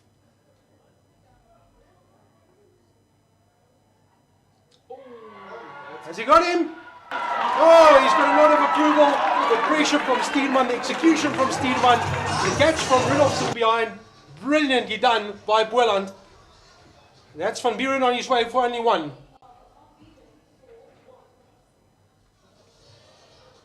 Yeah, Yeah, and we were just talking about it a few overs ago. Those, or actually in the first innings, dot balls in T20 cricket worth its weight in gold. You had a wicket to that. Puts the cats amongst the pigeons. Oh, it was actually No, gold. he was. It took the top of the bails. Good work behind the stumps, regardless from Rudolfsson to hang on to the ball. Well, there you'll see it's literally the off stump bail has come off. Yeah. Our cricket, that's why we love it. You can script this game as much as you want to, but anything can happen. It changes so quickly. 9 balls. I'll take you back, only 9 balls. This run rate was 7.5. 9.3. What a time to deliver for your team. Clinton Steerman using his international experience. Captain has called on him. He's delivered so far. Can he finish the job? What they won't do for a maiden wicket right now. Van Easthuizen has come to the crease with all sorts of pressure on him. Only playing in his 15th match.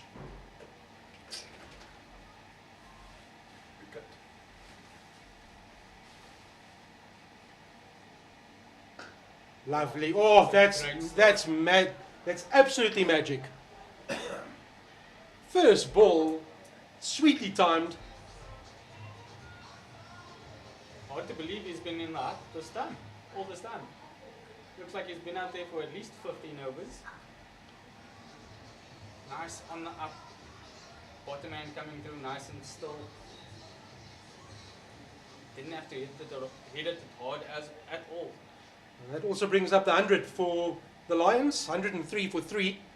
Still been a great over from Steelman. The Lions won't be too unhappy if he concedes a single of this delivery. It will mean that Hendricks hasn't faced for quite some time. That's exactly what happens. They allow the single just deep enough to invite Hendricks and Easthuizen to take the one, which they do. 104 for 3. It's building up nicely. We've got 3 overs to go. 26 runs required. That's the Lions equation. Hendricks on 55. Easthuizen new at the crease on 5. Dudgeon has bowled out. Mahima has bowled out. Boonberg has bowled out. Steerman has one up his sleeve. I think just taken a wicket. Who's going to bowl next? Looks like it's Imran Manak. Is indeed. Imran Manak has been given the ball. Hasn't had the best of afternoons. He struggled a little bit in his early spell. But now you would think that with the momentum on his team's side, he can maybe capitalize on that. Also, he's not bowling to Reza Hendricks. Got the new man on strike. He'll definitely favour himself in this little one-on-one. Interesting with the new man and the game delicately poised. Leg side from a single perspective is vacant. That's exactly where he tucks it. 2 straight from Manak. Will they go for 2? Oh. From a game perspective, I think the best result here is exactly the 1. Yeah.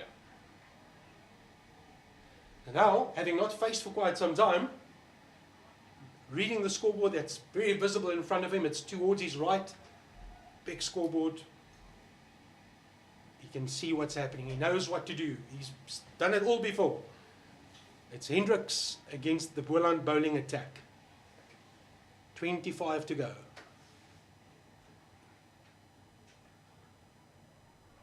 Slaps this towards the leg side as he's got enough pace on it. It's brilliantly fielded. Can't prevent the 2, but more importantly, did prevent the 4. It's good teamwork out in the deep there.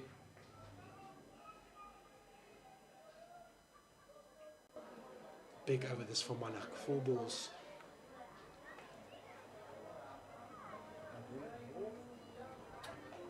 Again, just works this one towards the leg side, but straight to the fielder.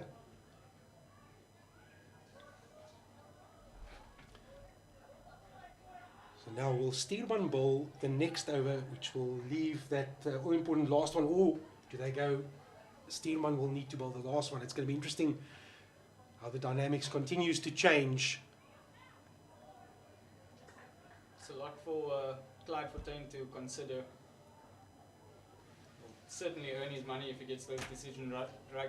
Well, he's got to now work out what could potentially be left on the scoreboard in that last over, and who's my best bet to defend whatever I think from a captaincy perspective what we're going to be left with. Hendricks just carves that one out to extra cover, picks up a single. Well, that leaves 20 on the board. Malak is 1 ball to bowl out his third over.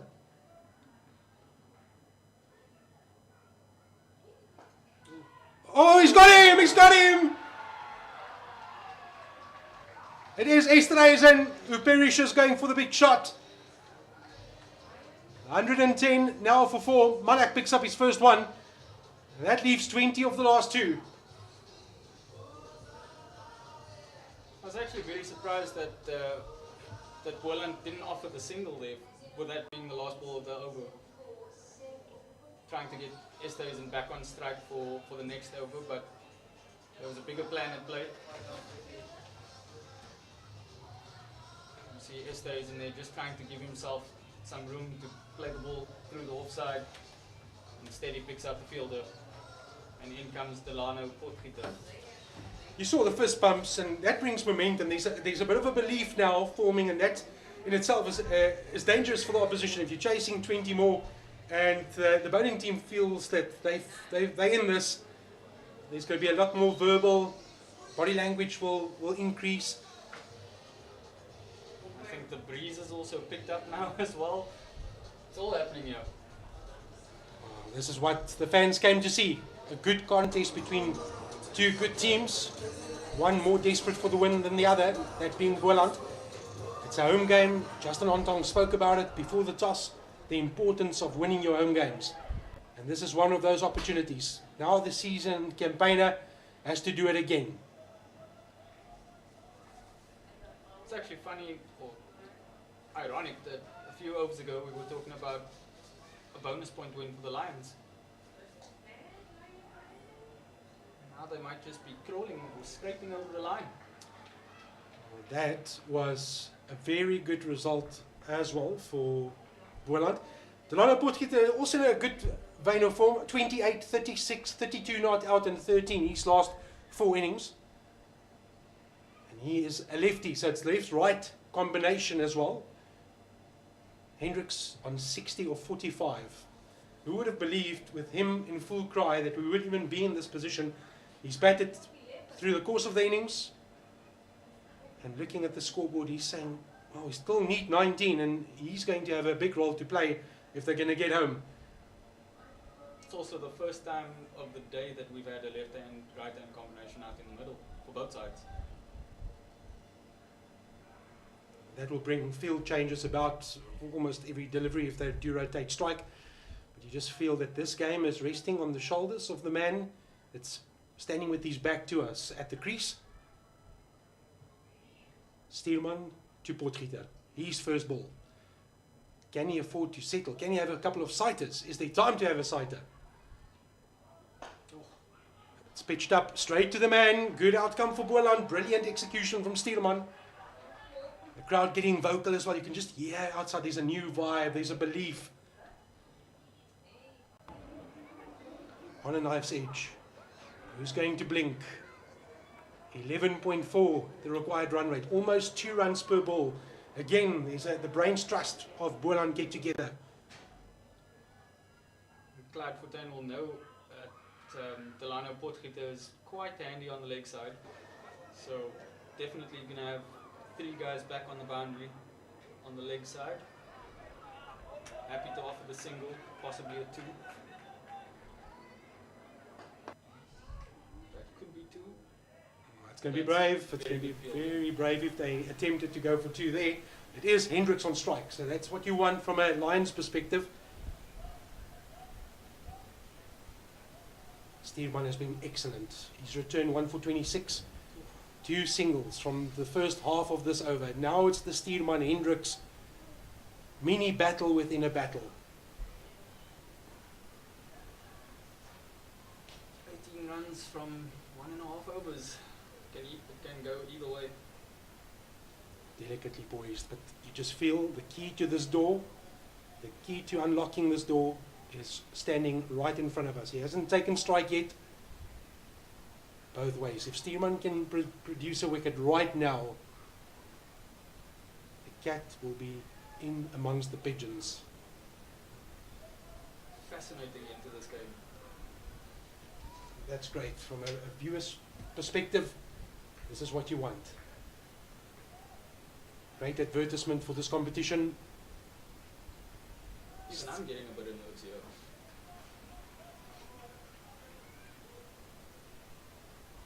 Oh, it's out of here. He's missed his mark. The result is the extended arms of the umpire. It's a massive blow to Boland. It's a massive blow for the Lions, and it's come off the Hendricks bat. Who else?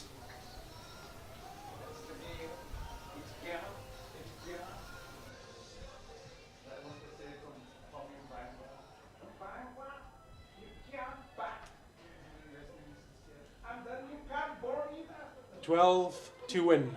There's still 2 balls in this over. The Steelman runs away to Hendricks again. Moves again, it's full again, it's 4!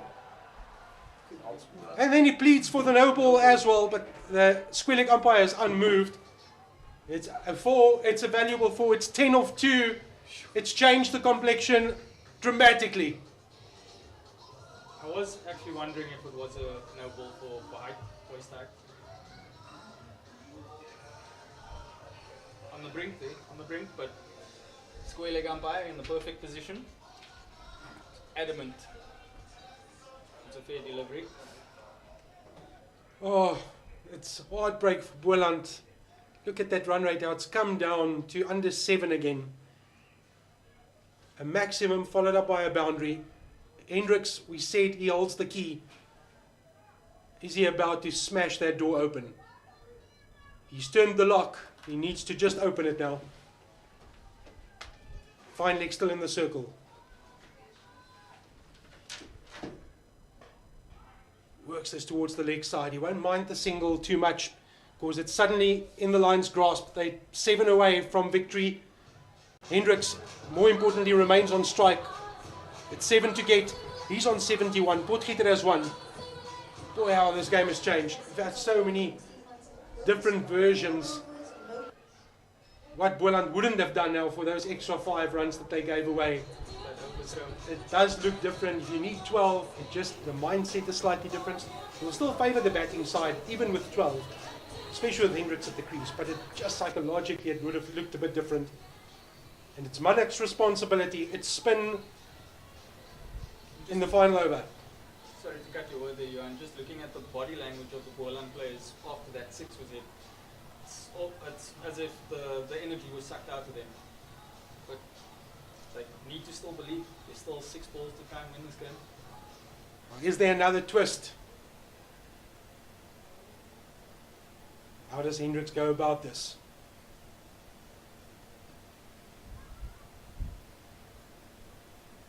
It's again a long discussion between 3 of the Boland players. This is what they want Manak to do. Well, you just need Hendricks off strike for starters, but it's difficult to understand how that's going to happen, and he's in full flight now, full cry. Oh, he's brilliant to watch, Reza Hendricks.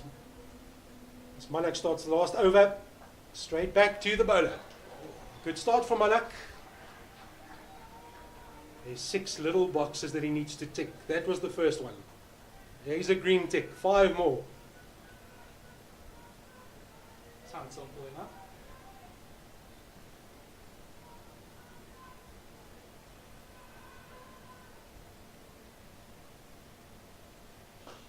Releases the arms, flat bats towards long off. They're thinking about 2, but they won't come back. Well done, Imran Manak. He's got Hendricks off strike, he's got a new batter on strike, and he still has 6 to play with. Over to you, Delano Potgieter.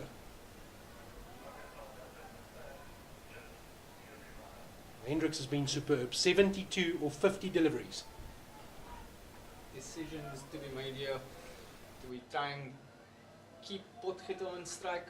Do we try and protect the single? Surely you don't want Reza Hendricks back on strike as the bowling team. He has 2 fielders out in the offside protecting 1, nothing on the leg side. Line and length is so important now for Malak as he also comes around the wicket.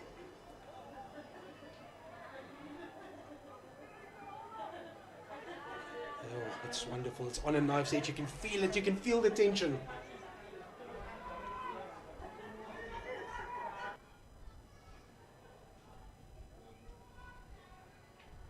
Big shot for Potgieter. It's gone down the ground. Doesn't have enough legs. Oh, that's good. Oh, well cut off. Brilliant fielding on the boundary. It's 2 runs. It means we are boundary hit away from a Lions perspective for the win. What can Malak do? 4 to win. 3 balls remaining. Manak overpitched that one there. Coming around the wicket, just trying to create a bit of an angle.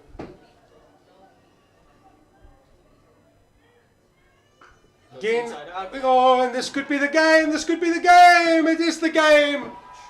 What a shot. What a time to play that supportive role towards Hendricks. A 6 to finish this contest. Hands on the ground.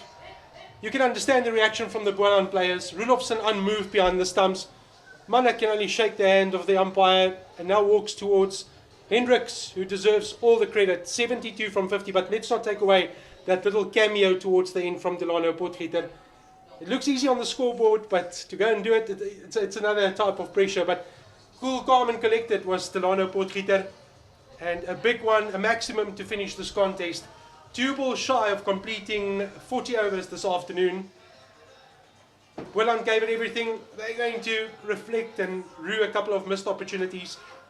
That 4 overthrows came at a bad time in the final analysis. What could that have been worth in the greater scheme of things? But hindsight is an exact science, so they'll have to reflect and go back to the drawing board and see how they can come up with the goods in their next outing in front of their home fans. It's been a pleasure and an honour to broadcast this match with you this afternoon. I hope that you've enjoyed it wherever you are. At the end of the day, it's a win for the DP World Lions by 6 wickets. Heartbreak for Boland after a very disappointing week. They came here with high hopes in front of their fans, put up a competitive total, thanks mainly to a half-century from Gavin Kaplan. The bowlers certainly supported that effort, and if it wasn't for Hendricks, it could have been a different game, but you only need one player to stand up, and it was Hendricks who was the difference in the batting department between these 2 teams.